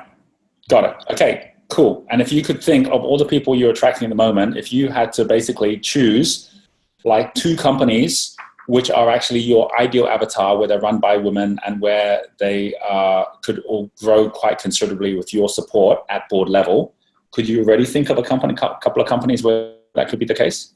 Of the ones I know in my sectors, they're all so male dominated. They're 4% women. Okay. It's extremely rare in Australia. And if they are in our sectors, they're very small flea bite businesses, or they would like to attract more women and have been unable to do it. Okay, got it. All right. So at the moment, you haven't found them, but they are out there. It's just a matter of actually. Yeah, that will be. That will be. Okay, got it. All right. Okay, so I will come back to you, Susie, with my thoughts around how to get out of the fog. All right. Okay, fab. All right, I'm going to share my screen now, and I'm just going to go through the last couple of things. We're going to jump right into this now. So I've added everyone's extra bits in here as well, and you can see now I've actually added Richard and Susie are asking a very similar kind of question to what Beryl was asking, so all green level 1, which is about the team, right? If you think about the difference of the team at yellow level compared to green level, at yellow level, the team, think of the team as the ceiling, right? Because basically at the end of it, you know, you're standing on your customer. If you don't have a customer, you go sinking right into it, right? Which is where Lisa's at right now. But if you actually then have a customer, that becomes your solid base. You then are standing up. You can reach up to the ceiling. The ceiling is the talent. It's your team, right? And if you like yellow level can have a team, but you're having to prop them up. You're holding them up there, right? And it's like, oh, I'm better than the teammates, right? But the moment you actually make the team your base, which means it's not like you're holding it the whole time, it's that you're standing on it, right? Like green level is the next floor up, where the ceiling that yellow level is having to hold up, green level stands on it, right? It's like, it's such a solid team. You can now reach up to do more stuff. Like I can go get capital, I can go get resources, because I'm really happy that my team does a better job than I can do. It's a whole different mindset, but it means you actually got to make your team solid enough that that actually happens. And how do you do that? How do you make that happen? And I'm going to go into that a little bit with Beryl and Susie and Richard, because Susie keeps on getting stuck back into the stuff that she actually knows how to do at yellow level, which means she can never move up to the next level, right? Unless she does something like Lisa, which is sell the company altogether. But then the problem is if you do that and you don't actually then have a base and a talent to build from, you get stuck all over again, right? So just think about it in that way. I'm going to come to Nicola and Ingrid to add those in just so we have them as well. So let's just get, first of all, Nicola.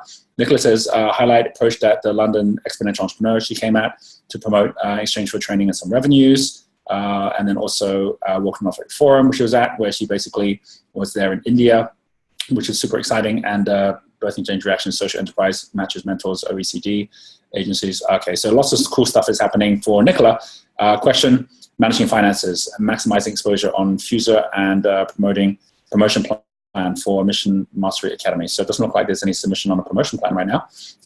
But let me just actually at least put down here team, because I think for you, Nicola, it's all about team as well, right?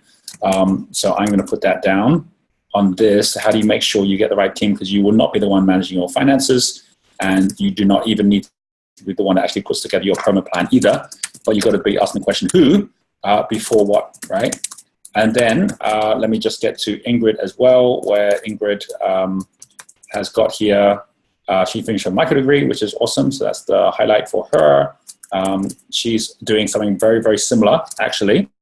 She sold her business, or exited her business, which is a pancake business, which her son is now running, which is kind of cool. And at the same time, and good example, it was actually run with her husband, and she was just not happy with that anymore. So a lesson to Stephanie, she just got out of it. And she's so much happier now that she's actually got out of the pancake business, that she's actually, and she's all about women leadership now, right? So a whole different thing that she's now doing.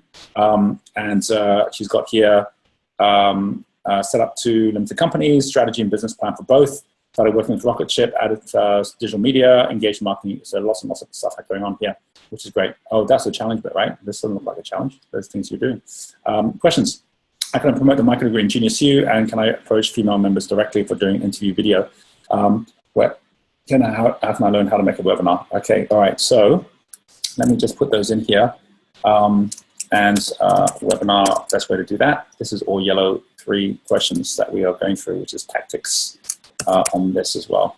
All right, and promote micro degree. Okay, so I'm going to start with this whole idea of green level. What forces us to have to get the right team in place is we realize just how much time of our own we're wasting doing things we just should not be doing. When yellow level gets a real wake-up call on that, they just change what they do. So this is the basis of what is called not ROI, which is the basis.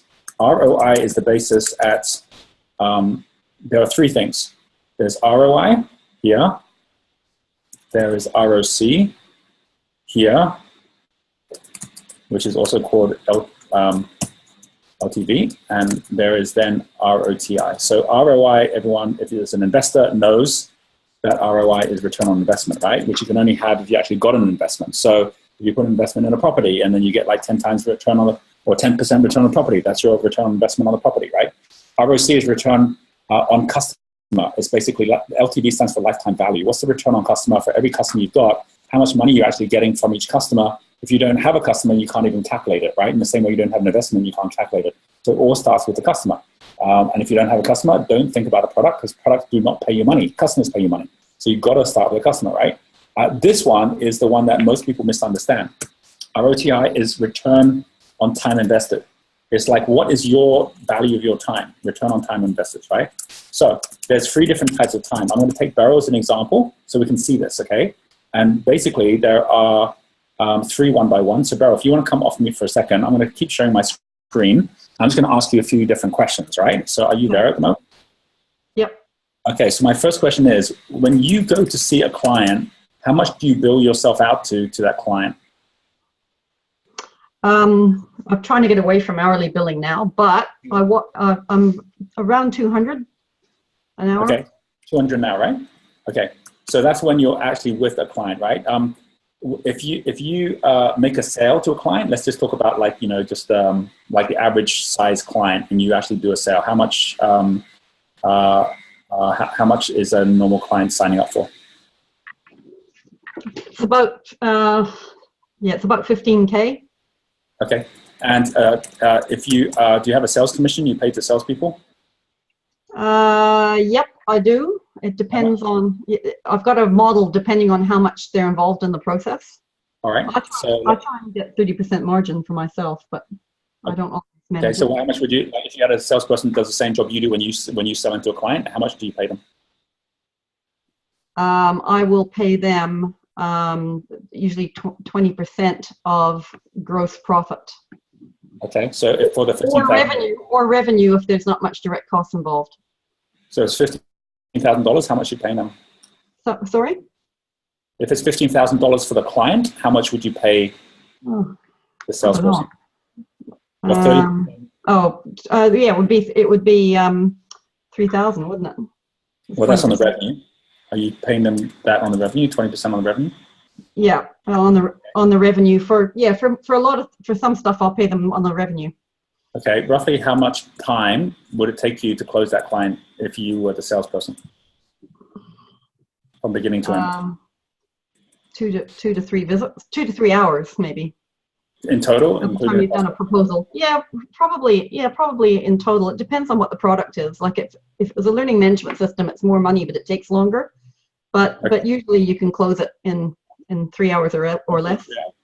Okay, so 3 hours. All right. And then if you were to think about like when you run a promotion, like let's say, for example, when did you run a promotion recently where you actually went out and put a plan together to bring in a certain amount of money from a number of new clients or from an event or something like that? Yeah, working on, I did one at iLab for that conference I'm going to be running. Okay, great. So let's talk about that different products at the moment. Yeah, so that conference, how much revenue would that conference bring you in? Revenue. Okay, that would probably bring in about 70 grand, I would say. Okay, and how much of your time would it take to do that, you personally? Make that happen? God, that's a horrible question, Roger. Too much of my time. That's why I was going to give it to somebody else. Imagine you found someone to come on to do that as well, right? But let's imagine you do that. Yeah. Right? Yeah. I'd say that it's probably 2 solid weeks. Okay, of your time, right? Yeah, of somebody's time. Of someone's time, yeah. But so let's say you got yourself a project manager, right, to do that? Yeah. And so the project manager comes in to do the job. You need to find a project manager. You need to oversee the project manager as well. How much of your time would that take? Oh, a fraction of doing it. Yeah. Probably, I don't know, a few hours a week. Okay. A couple of hours, I don't know. I'm just trying to think. I said 2 weeks. I probably just need to have a weekly meeting with a person to see if they're on track. It'd probably be about an hour a week. That would be it. 7 hours total, right? Yep. And then let's take one more example, which is if we take a big project that you want to get going on that you know you've been putting off, that would allow you to actually create a whole new division, or would allow you to actually create a whole fundamental part of business that ongoing, if you found the right team member, would allow you to actually be able to put profits in your pocket, right? Yep. Then, and it could be your entire business. You've got someone that's actually running the whole thing. It could be a new division that you're going to be running. It could be expanding beyond New Zealand, right? So if you actually had a project that you know you've been putting off that would actually give you ongoing revenues from something, what would that be?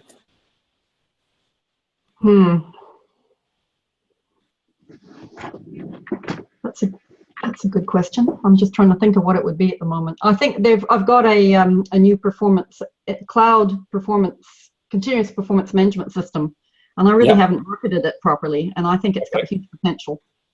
Let's imagine you did that. So you've actually got a system as a mechanic or as an accumulator, this can work for you. If you've got a system that's actually going to be used by people around the world, right? That's best practice in New Zealand, right? And so that system, you turn it into a business, and let's imagine you were to put that down an actual plan for that business in the next, basically, let's just call it like the next 3 years. If you found the right management team, if you set it up in the right way, what kind of revenues do you think a business like that should be doing?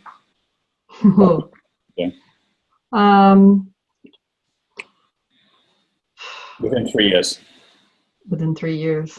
Gosh. Would it be bigger than what you're doing right now? Yeah, it would be. It would be, definitely. All right. By a factor of what? Probably 20 times what I'm doing now. Okay, so 20 times what you're doing now, what would that work out in terms of revenues per year? That would be about 30 million. Okay, and if you said that in terms of profitability on something like that as a system, would you be doing what, 20, 30%? I actually don't know, Roger, but I think it would be quite high, the profitability, because once you've actually... Software businesses should be working at least 30, 40%. Yeah, because once you've developed it, I mean, all you've got to do is kind of maintain it and... I'll put down 10 million, right? Because that's very good. This is not a big business, right? In terms of a business like this. Let's say you have to actually go out and find a management team, maybe a board of advisors, people that actually want to be a part of this as well. You've got to put some kind of work into this. How many hours do you think it would take for you to actually get the whole thing up so it's up and running? I've got no idea. How many hours? How many weeks or how many months? Because it's going to be in weeks or months, right? Maybe 3 months. 3 months, okay. Let's 3 months. 3 dedicated months of time, right? Okay. Okay, those are all the questions I wanted to ask you, right? Okay, thanks very much for your input. Okay, so guys, look, here's what I've just done, right? I just worked out 3 different levels of time for Barrow, okay? Oh, by the way, one final thing, Barrow, I just wanted to ask, like, how much is it going to cost you to get not an admin assistant who's just going to do some admin for you, but just a solid executive assistant who's going to be like your PA, who actually can draft stuff up for you, who can talk to like top level investors and people like that, you know, someone like that in New Zealand? What do you reckon it's going to cost per hour to have someone like that? That would probably be close to maybe $40 an hour. Great. Okay. Cool. Got it. Okay. So what we've got here is 3 different types of time. The first type of time, called earned time, is foundation level time. So each of you work out what your earned time is, which is what can you bill yourself out at. What Beryl said is that she can bill her time out at $200 an hour, right? Now, even if she just took someone who is like, you know, an executive assistant at $40 an hour, right? It means that she's already like earning 5 times more for every hour, where she's paying 20% off to someone else to take that hour of time, and then she can basically go out there and make 160 extra, right? So that's already at earned time. I also said, because this normally happens, that going out getting new business as earned time, because if Belle was being the salesperson in her business, right, that as being that salesperson, and she basically would be paying a salesperson $3,000, like 20% on a $15,000 deal over 3 hours, that's the equivalent of her doing the job, and she's getting $1,000 an hour. So she's actually earning at earned time 5 times more money being a salesperson for her company than being the actual program deliverer, right? So just be really aware that even earned time has got actual differences, and it's why some of us go out just hustling, trying to get the sales coming in. And in fact, you can have someone else where they could take a whole week bringing this in, and it still actually clears up your time, but you're never going to stop doing this stuff if you think this is as high as your time goes, right? Which is why yellow level gets stuck on a lot of this stuff. At promotion time, this is yellow level stuff, yellow, green level. It's where you say, well, my time is not going to be just billed out by the hour anymore. My time is going to be actually kind of like quartered off, like where I actually have got a project where I'm not going to get paid immediately, but there's a certain amount of hours I put into this project, which will deliver a result for me. So she knows if she puts 3 hours in, she gets 15 grand out, she's going to earn 3 grand out of that, she's getting $1,000 an hour. But as the owner of the business, if she puts 7 hours in, those 7 hours will then deliver to her $70,000, right? Because she's going to actually not just basically use her time anymore. She's going to use her time. She's going to package in team. So it's time and team to get a result. And the result is $70,000, right? So those 7 hours equals $70,000, which means now her promotion time is worth $10,000 an hour, right? So is she going to spend time going out delivering and getting $200 an hour, when she can get someone else to do the same job for $200 an hour? If she's going to go out there and actually earn $1,000 an hour, or should she get a salesperson, pay that person $1,000 an hour, because every hour she can actually be out putting this promotion together, because that promotion is going to actually end up netting her $10,000 an hour, right? Which is a much, much bigger number. So this is why people then actually stop doing stuff on their own time and move up to promotion time, right? Now, the thing is, when you're at promotion time, you think, well, then that's the biggest you can do. You spend all your time just putting projects together to make money at a certain time, bringing teams together, but you're just still the one figuring it out. So at what point do you attract yellow level people that run your promotions for you? Is when you really get the value of investment time. Investment time is when you're thinking blue level. It's when you're thinking, well, what I got to be doing is thinking, I'm not just creating something which creates money for a little bit, like in a promotion, where the money comes, then I've got to go do the next promotion. This is going to create an entire river where the money just keeps on coming in, because I'm going to have a whole a team where I've fully turned my time into team, right? So this one here is all time, no team. This one here is basically time and team, right? And then this one here is basically team, no time, right? Like, you don't put any time in anymore. I mean, maybe like, in a board meeting or something, but you calculated that time is basically time just to oversee your investment. So in this case, she's like, she knows within 3 years, she could be up to $10 million, right? Let's discount that, and let's say that over 3 years, the total amount she makes is still only $10 million, right? For example, okay? So she's just going to make $10 million in total. But it's going to be ongoing. And I'm just taking 3 years. You could take 5 years, 10 years. It's going to keep on going anyway. But 3 years I use 3 years as a good time frame for me calculating my time. And if it was basically on the 10 million, you're then saying within 3 months, you could calculate that and say, well, like, fair, like 40, you got basically, let's call it, 12 weeks. You've got like 40 hours per week, so you're going to be putting in somewhere, let's say a total of 500 hours, right? 500 hours to get the whole thing set up, to get the whole thing running. But those 500 hours makes you $10 million, right? Well, if you take $10 million and you divide that by 1,000, you're still getting $10,000, right? You divide it by 500, you're getting $20,000 an hour for your time now, 20 grand per hour for your time.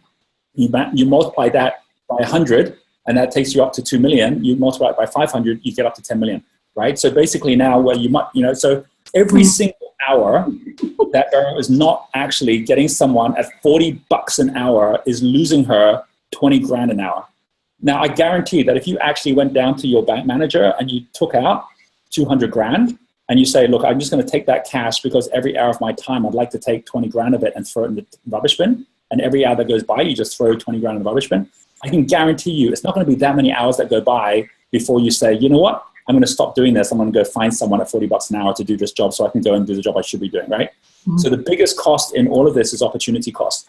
And if you don't realize just how massive this is at every one of the levels, even if she decides, I don't want to do that, I don't want to do this, I'll do this. Like at every level, she's putting off doing the promotion. She's putting off doing the investment. She's putting off doing all this. She's not even thinking about the investments. They didn't even have the numbers on it because she's so busy doing the job of the PA right now.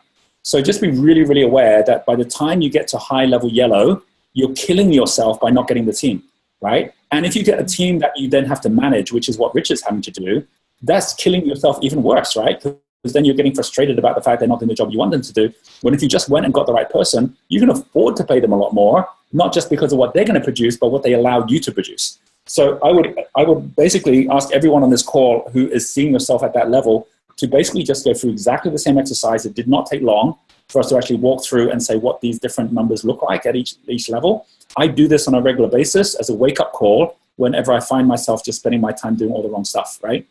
Really, really super important. Okay, so hopefully everyone gets that, and then that's why you would actually go about doing it. And then you'd actually get the higher level person, and you wouldn't get stuck with just the wrong person who doesn't even want to do the job or can't do the job, or you could say you can't afford them. It's not about you can't affording them, it's that you can't afford not to have them, right? Which is the whole different thing. I want to say a separate thing, which is for adding to the Susie, the whole thing about getting, like you're taking a luxury of uncertainty. Be really aware that indecision is itself a decision.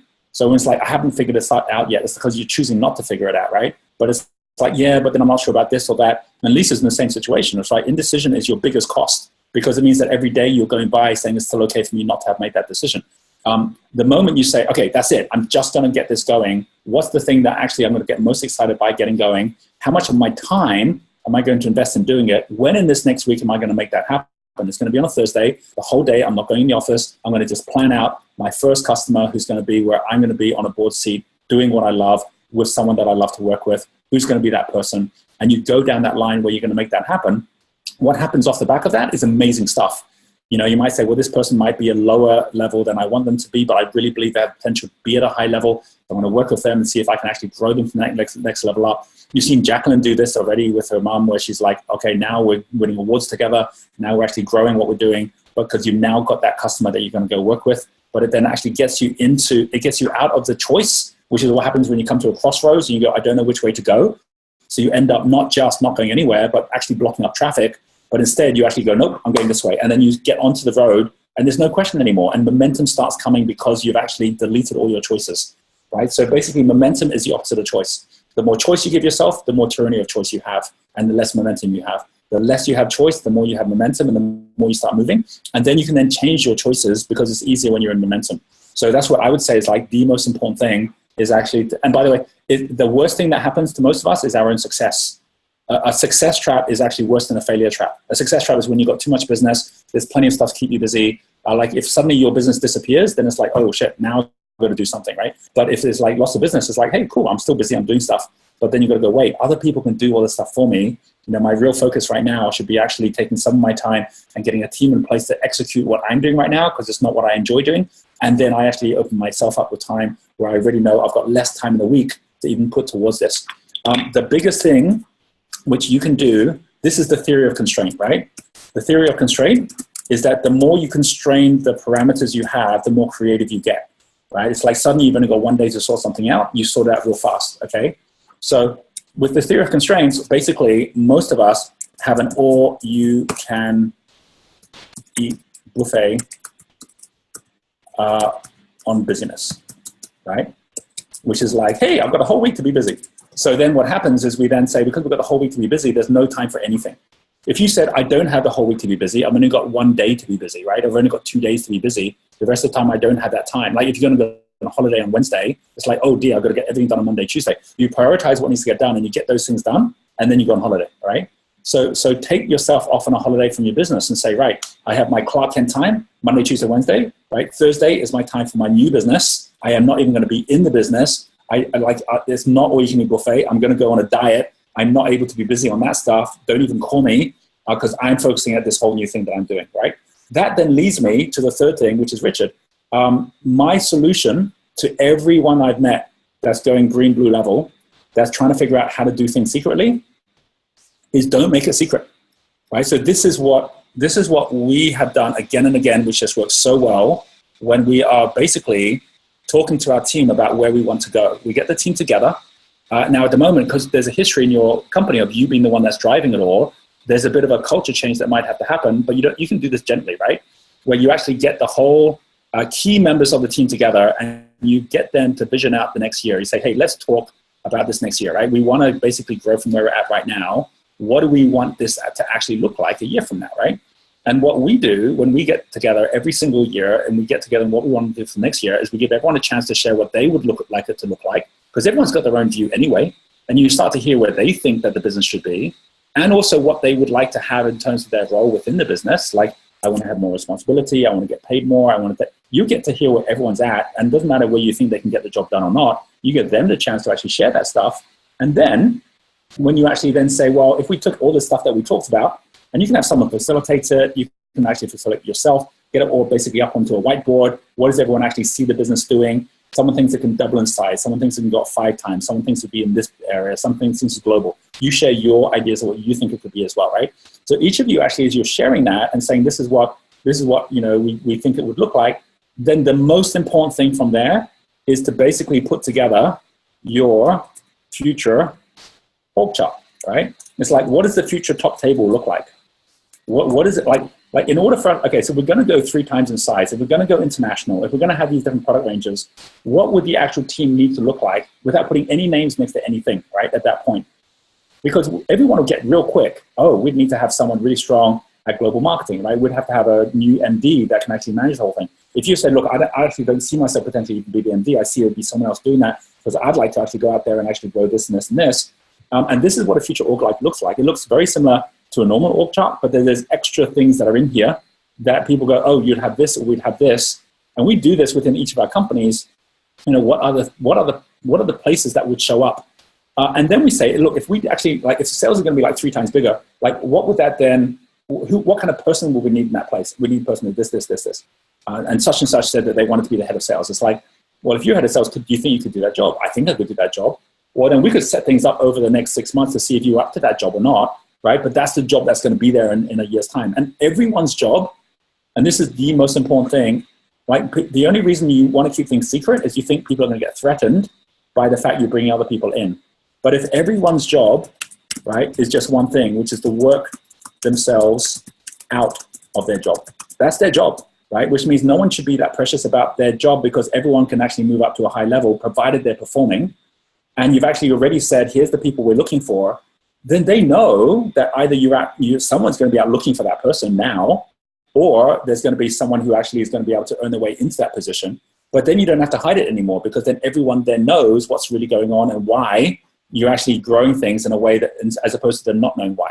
And even the vision of where you're going, rather than just making it your vision, which basically, like the difference of yellow level where like you're the one that you drive the car, everyone sits in the back seat. Green level is the bus where you still might be driving the bus, but you got to ask everyone where they want to go. And each person might want to go to a different place for where you want to go. But you have a bus that actually takes everyone to where they want to go at their level of capability, then everyone actually is really happy to be part of that bus, and everyone's okay with you bringing people on a high level because they know that that's actually going to serve everyone, including themselves, in where they're going to. And they've got to earn their way up to that next level as they go as well. In my experience, when you do it that way and you don't hide anything, then life gets really easy because then you don't have to try and basically keep secrets, which then always actually reduce trust with the team you've got anyway. And they're going to find out at some point, and it's better for them to find out before you start going for it than after you bring the person on board and they get that shock and then they go, well, if you're going to keep on bringing people on and I don't get my opportunity, then I'm going to leave the company or I'm not going to be as motivated in the company. Either way, it doesn't matter. They're going to find out at some point. So in my experience, when you go down this route, it just changes everything because then it actually just lets you breathe and say, great, what I'm doing, everyone supports, and we're going to go find that new, president who's going to come in, and everyone gets it, and everyone knows where they're going to be in the picture as well, and everyone still ends up in a better place because they can see that this isn't someone coming in to take a big piece of a small pie. This is someone coming in to create a bigger pie where everyone becomes a part of it, right? And Richard Branson does this, by the way, right? He doesn't actually keep secrets on any of this. He says, here's the vision of where we want to go. What do you guys think? And then from there, right, that would mean we need these different people. And Richard Branson's whole formula is just 3 things where he's really, really clear to people. And it's basically, first of all, just simply find great people, right? And then the second thing is give them the tools to succeed. And the third thing is get out of the way, right? That's it. That's his whole formula, right? And he said it again and again. That's what he does, right? And when you actually come from that mindset, it changes everything. So going from this whole kind of like, the green level, thinking in this way, I want to just kind of take that point and say, then what do you do with your own time if you've got a team that's coming in at that green level and is making that happen?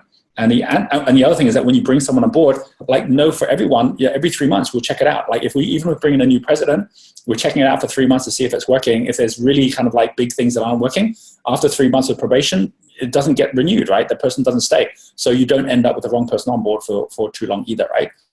Similarly, at the blue level, this is where it's all about return on investment, and return on investment is being really clear and understanding around what the actual investment is and what's the return you're actually looking for. So you actually start thinking at blue level as well. All of this, by the way, as I'm going to ask Marin a few questions in a second, but all of this you'll find on the Genius U site under the best one to go to is the pre-flight checklist.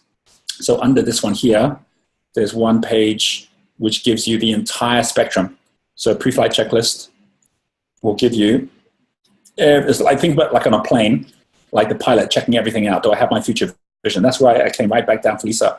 What's your future vision? Are you actually inspired by it? If it's not 10 out of 10, how do we make it 10 out of 10?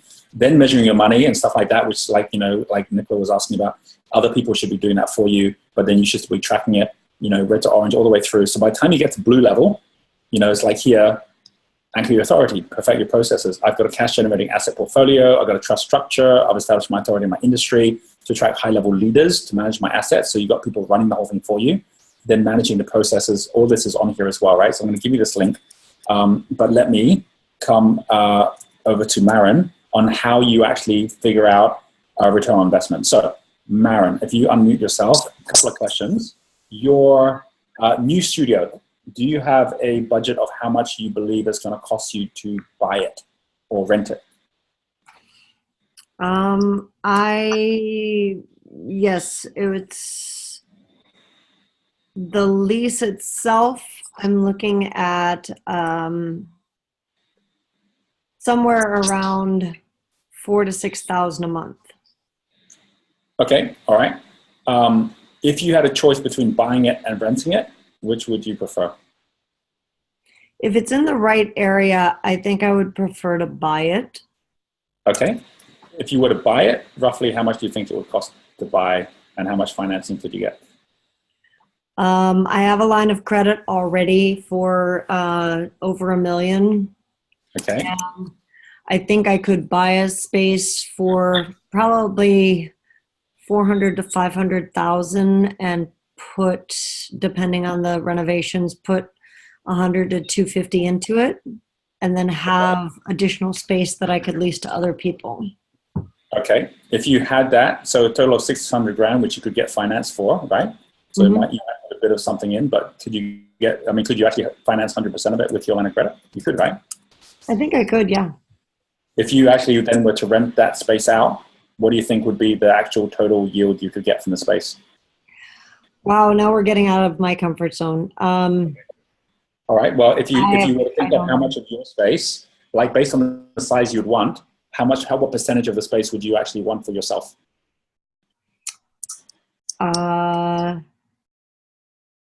So let me go to the space that I was looking at leasing was 4,000 square feet, and I was going to have 80% of that, and I was only going to have to pay for, my partner is looking at the 20% of it, and as far as the actual lease itself, she would pay about 40% of the lease. She'd pay 40%. So did you say you'd be taking 60%? I'd be paying 60%, but I'd get about 80% of the space, and that's just with one partner. Okay. All right. So 40%. So you'd still be able to actually rent out more of the space as well, right? Yeah. Yeah. Okay. So you could rent up to 80%, you reckon? If you bought something of the place. That's just the small space that I was looking at of 4,000 square feet. If I went bigger, I could. I want of that. I would like at least 3,000 square feet for myself. Out of how much square feet? So I get percentage. So out of, and that's where I get a little bit, because there are so many, like you said, because there are so many options out there, right? There is no constraint right now. I have so many options that I'm not sure how to actually go down that road. Do I want a 10,000 square foot building, or do I just want? So just like, that's why I want to work it out with you, right? So basically you're saying like roughly you want how much space? You said. Me personally, I want between 3,000 and 3,500 square feet. That's what from my stuff. All right. And what was it that your other person wanted at the moment? She is good with about 1,000 square feet. Okay. And if you were to get something which is more like, let's call it like 7,000 square feet, would that still be in the 600,000 price range, or would it be a different price range now?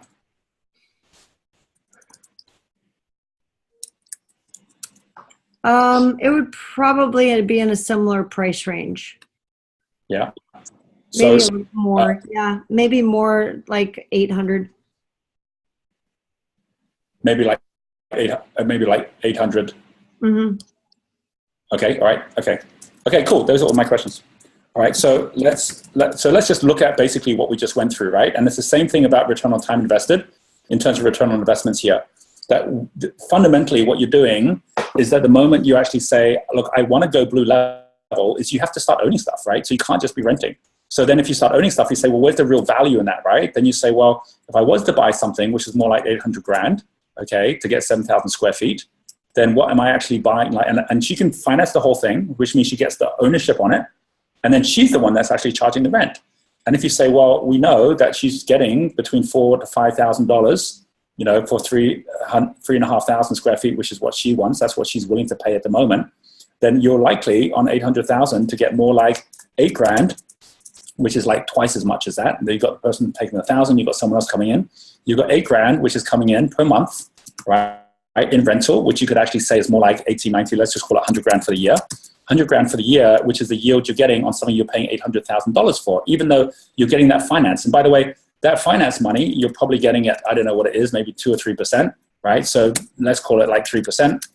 And then you're actually then on 100,000 on 800,000, or 10% of 800,000 is 80,000, which meant 100,000 is basically more like 12, 13% is a yield you're currently getting on this $800,000, right? That's basically your yield you're getting on the actual property, which means you're getting good return on money.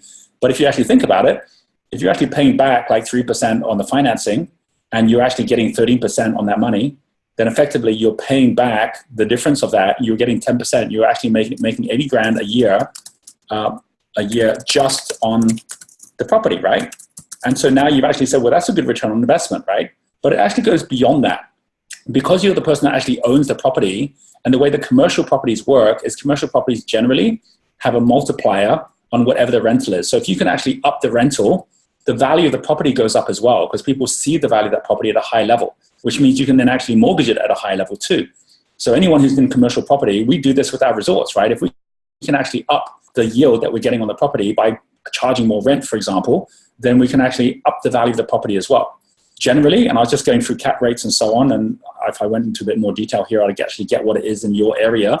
But generally, you can find out very easily from, like, you know, investors or even like, you know, in, real estate agents in the area, you know, what is the cap rate for commercial property? You'll probably find that it's somewhere around 8%, which means you can take what is your rental, you can multiply it by 12, and you can say that's pretty much what someone would say is the fair value of that property. So let's just take that for a moment. You've got $8,000 per month that you're actually bringing on board, right? Because you actually are going to dance studios, you're going for commercial. Let's imagine you could actually up that to $10,000. Even if that was just you yourself paying $2,000 more for the rental and saying to your team, guys, we're going to charge more like $6,000 instead of $4,000 for the rental now. So guys, go out and make another $2,000. So you can do that, right? So then you're going to get $10,000 on the rental. You can multiply that by 12 times, right? Times 12, because it means there's an 8% return. And go through this recording slower if you don't like my numbers much, but they all work out, right? And you can come back to it. This will then value that same property at $1.2 million based on the rental that's coming through. You just got it for $800,000. It's now worth $1.2 million, which fundamentally means because you up the rental to up the value of the property, you've just gone and made yourself 400 grand from that one property, right? By actually putting it in place, people that actually are willing to pay more for the rental because you've set it up as a dance studio or for studios than if it was just basically like for office space, for example. WeWork has done this with co-working spaces. WeWork today is worth over $16 billion because they basically take space which is like only going to be yielding a certain amount by having people who are going to take the whole space out for offices and turn it into co-working offices, which actually people are willing to pay more money for. And so then they revalue those properties, makes them worth much more money. And off the back of it, all of their biggest investors are property developers, right? Who all want to be part of that game because they're all trying to figure out how to get better yield so they can go out and get more bank financing to actually grow to do more things as well. Bottom line is the speed with which you can actually make 400 grand. Now go back to what I was saying with Beryl. If we were now to say for Maren, what's your time worth? She'll go, well, maybe I'll put 40 hours to make this happen, right? Those 40 hours will make me 400 grand, right? Like in just capital value straight away off the back of it, right? And then at the same time, I'm now getting like, you know, clear $100,000 a year that is just cash. I don't even have to work, right? I mean, the team could just do their thing. And then now Maren's got a whole different model that she's now working on, where she's really thinking blue level to say, maybe I'll go start another studio up, right? Maybe I'll go and actually start creating a trainer studios, or maybe I'll just use that money and actually go out and do something different. But it's not me having to work in the business anymore, because the business is funding the asset. And the moment the business has started funding assets is the moment everything starts to grow, right? At blue level, right? But if you're not doing that kind of stuff, then you're still kind of scrapping around trying to turn time into team, as opposed to actually starting to turn team into capital, which is what this is all about. So hopefully enough of you kind of got that to actually take that along and do it. But these make all those different decisions where it's like, don't go in there and just create more cost for yourself, but go in there and actually start building capital instead of cost, and then growing it from there. Okay, I'm going to just go from that. These are the two most important things I wanted to cover in this call, right? But I do want to kind of cover everyone else's points as we go as well. So going into the yellow level side, hopefully now with Jacqueline, the whole thing about, in terms of like your own time, you can start really designing that time in the right way. I think you should be at a point where you should have other people who are actually running your promotion plans for you, right? That's what I think. However, if you're like, no, I want to actually run my promotion plan right now, the best thing you can do is go out there and actually just get the data to say, right, well, who's doing the best job of doing things like sewing patterns, right? So if I actually went in to say sewing patterns, and I just want to go look for sewing patterns, okay? Right, sewing patterns for women, simplicity, right? So you've got all these different people already out doing this, where you've actually got all these different sewing patterns, and I can buy them, right? The first thing that shows up, right? And you can see it here straight away, right? And they're not even advertising. So this is organic search. So this is happening. So these guys are doing it. And they've obviously got all their own things already in terms of our brands, our patterns. So the first thing I'd be doing is getting in contact with Simplicity and saying, hey, can we actually come and add some onto yours as well? If they go, nope, you can't, well, then take their best stuff and then repeat exactly what they're doing and the way they're actually doing it, and put ads that actually then show up. So the moment someone puts sewing pattern in, it comes up top, and you're actually going to get all those people showing up. If you're kind of like wondering, do people actually look at all this stuff? Just go to Google search tools, right? And go look for, AdWords search tools, and go look for the ad planner, right? And then just go in and let's find a quick one. Start using the keyword planner, and just go in. Now it's asking for my passwords and stuff. Don't even know if I know my password at the moment. Oh, no, that's going to take too long. Okay, I'm not going to do that right now. Okay, what it's going to do is just go in there to see exactly how many people are actually searching.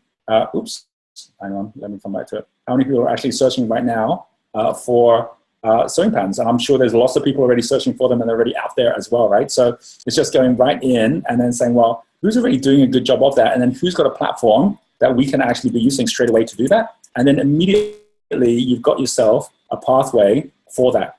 Another thing that you can do, as well as actually just seeing where all the best stuff is, right? And the fact that you can actually immediately go off any of these platforms where people are already going for it, is actually do your Facebook ads as well, right? And you can see people are actually going specifically to brand. So you want to be known for your brand as well. If these guys are already doing a good job, how can you actually be up there doing something which is also doing a great job when it comes to like sewing patterns and stuff like that as well, right? So, and you can see how they go about dropping those in. I think patterns are a great example of you getting started and doing that in the right way. And then if you actually then go to, let's say, for example, Ad Espresso, which is the best place to go to look at ads that are going on, right? Ad examples, right? Where you can look at it by any particular, and they've collaborated all of the Facebook ads that actually work best, right? And then they're actually going out and saying, well, can I look for stuff that's, like based on sewing, for example, right? And then it'll actually go out and look and see all these, these are all sewing, right? These are all like sew, Madam Sew, and you say, I love sewing. So they're like, well, which ones actually worked really well? What did they do? They had a little video which actually showed the whole thing. So here's the video of it.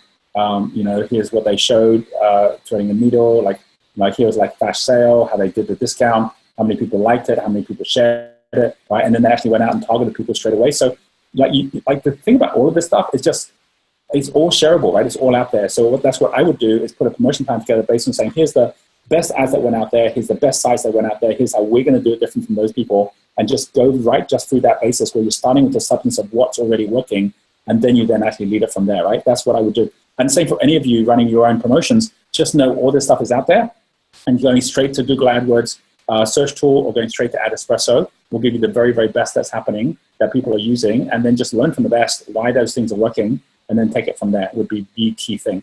The other thing that I would say, I want to kind of talk about this because the other promotion pieces are in here, but one thing I would say about how to deal with past stuff, because this is like where we started the whole call up, right?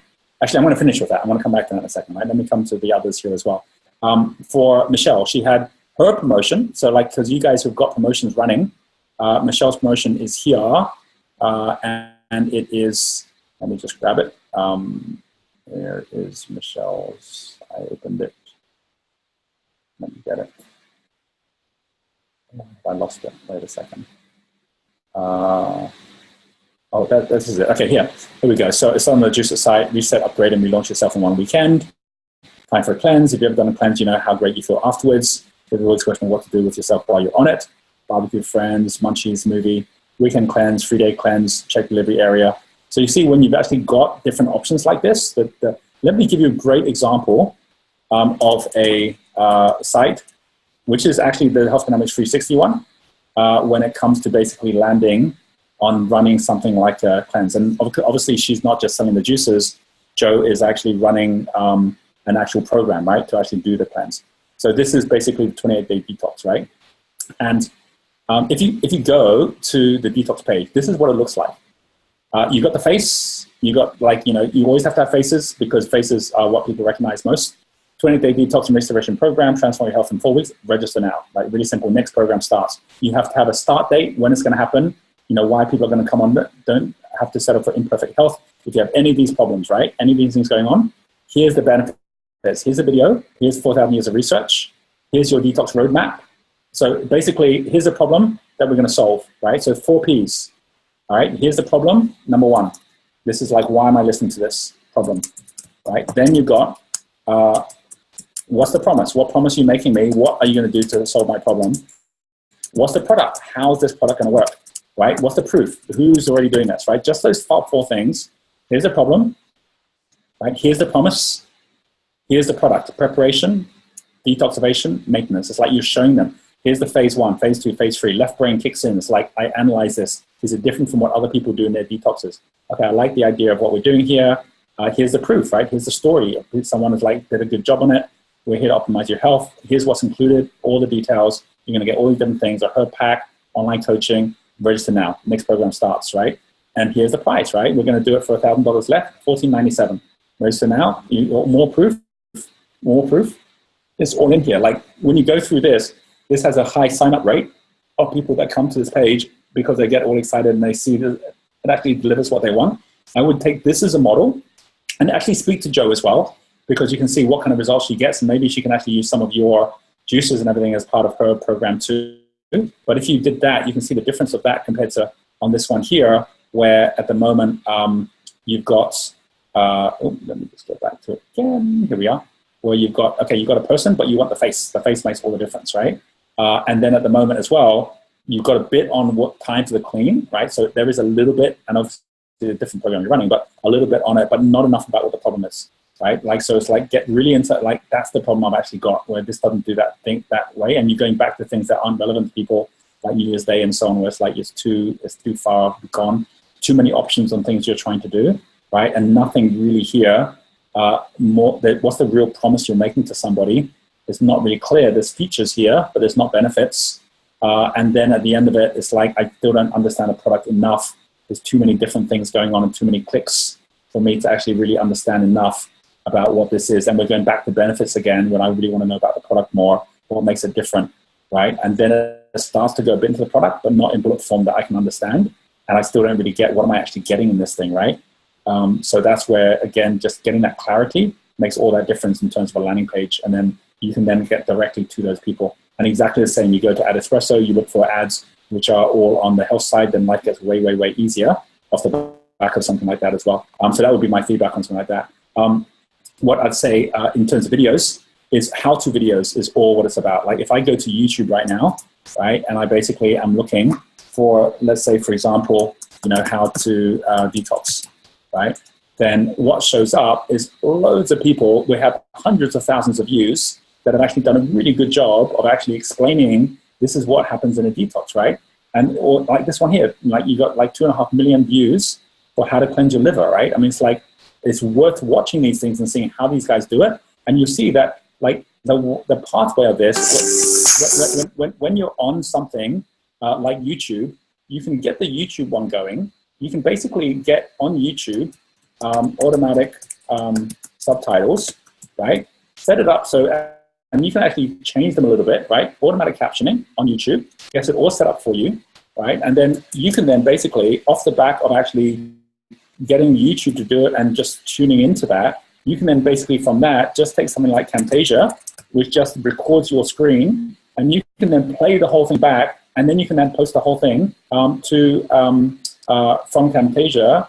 You can then actually, which actually does the whole video for you, take that and then basically record it with the subtitles and then repost it to Facebook, right? And then you've actually got your subtitles in there as well. So the other way to do is you actually get just a video editor to actually put that stuff on for you as well. But this is the easiest, quickest way to do it, right? And we don't do anything without subtitles because you actually quadruple your viewership and your virality goes up massively because most people are watching videos on their phone without even listening to the sound, right? Like, you know, Facebook and everything auto plays without any sound. So you have to have subtitles, right? So that's the way to do it.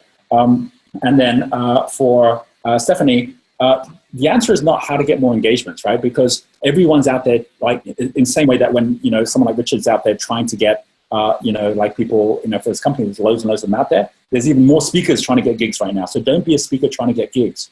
Be the speaker that's delivering value. Because if you're delivering value by actually running your programs, adding value, people will then invite you in for engagements. So go to the top people who are running events and say to them, hey, I'm actually doing these programs. I'd love to do one for your team. So instead of going to them and saying, like, let me be your speaker, go to them to give you a value, and then they'll go, wow, you're awesome. Can you do a talk for us as well? And that's the way you'll get in, right? So give the value as opposed to go with the ask. And you're always going to be able to get in much more effectively by doing that and just target who the people you're going to work with. And I kind of mentioned the law thing already. And for Kimmy, best assessment definitely is Wealth Dynamics. So Wealth Dynamics is the one where you can just go in, buy a test, but we'll give you 10 of these tokens where you can actually then give them to the people when they go in to take the test. You know, click on take the test. And if you have a token, you just put the token in here, and then you can actually then take the test, right? And we'll basically show them which of the 8 different profiles that they are. And then you'll find out exactly how to build your team together. And as I mentioned to you, we have Network Dynamics, which actually is for network marketing, which actually shows the ideal teams for network marketing to come together to work as well, right? So we can talk more about that after everyone's taking that test. But that's basically the key test, and Penny will get that out to you. Okay, I know I've gone over time, guys, so just to wrap it up on the final few things I want to share here. I mentioned Richard already, mentioned Susie already.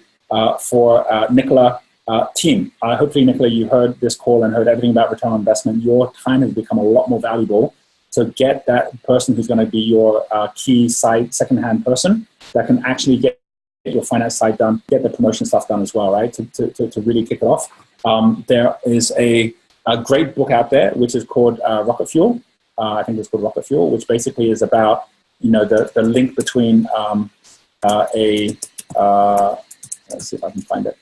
Rocket Fuel, the one, more one for your business. I'm not sure, I think this might be it.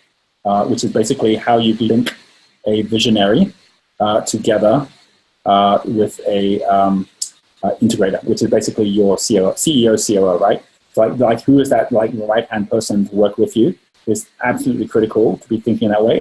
I obviously have Sandra that works alongside me, and so I can be the visionary. She can actually then execute, get the finances together, get the operations together, do all those kind of things as well. And for each of you at yellow level, it's one of the first steps if you are more the visionary type, as opposed to the one who needs to bring in the visionary, right? But that's what I would be doing if I was you, getting folks more at the who that you want to bring on board.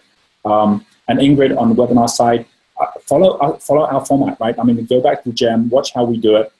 We do, like we've learned from the best that are out there. There's some really good people that teach you how to do webinars well. It's very easy to go on and actually search, you know, best tips for webinar and so on, and they're all out there as well. But rather than just going through what those are, watch our ones, see what we do and the way we do it, and then follow it on from there. And that brings me to the final thing, how to deal with past stuff. So here's the deal, right? At every moment, wherever you're at, there's a new learning. The most important thing to learn when you're actually getting involved in any opportunity is when do you exit, right? So the fact that someone went into an opportunity and you basically said this may be a good opportunity or maybe something you should do based on where we're at the moment, frankly, the only thing you missed out is when to exit. It's like, well, and if it's not working out, like what's the decision you make to know it's time to leave, right? And when are you going to make that? Or are you going to be happy to stay in? Because if you actually have that, the consequence is done. You're never going to get a situation where you actually regret something. So for example, with Richard, when I say, well, hire someone in, but test them for 3 months, right? You know, if Richard then in a year's time is like, Roger, what were you even thinking telling me to go out and find someone to run my business? This person's terrible. Then I'd be saying, but I said, you like the principle's right, but like after 3 months, if they're not the right person, you've got to move them, you've got to change them, get someone else in, right? It's not too late. You can still do that now.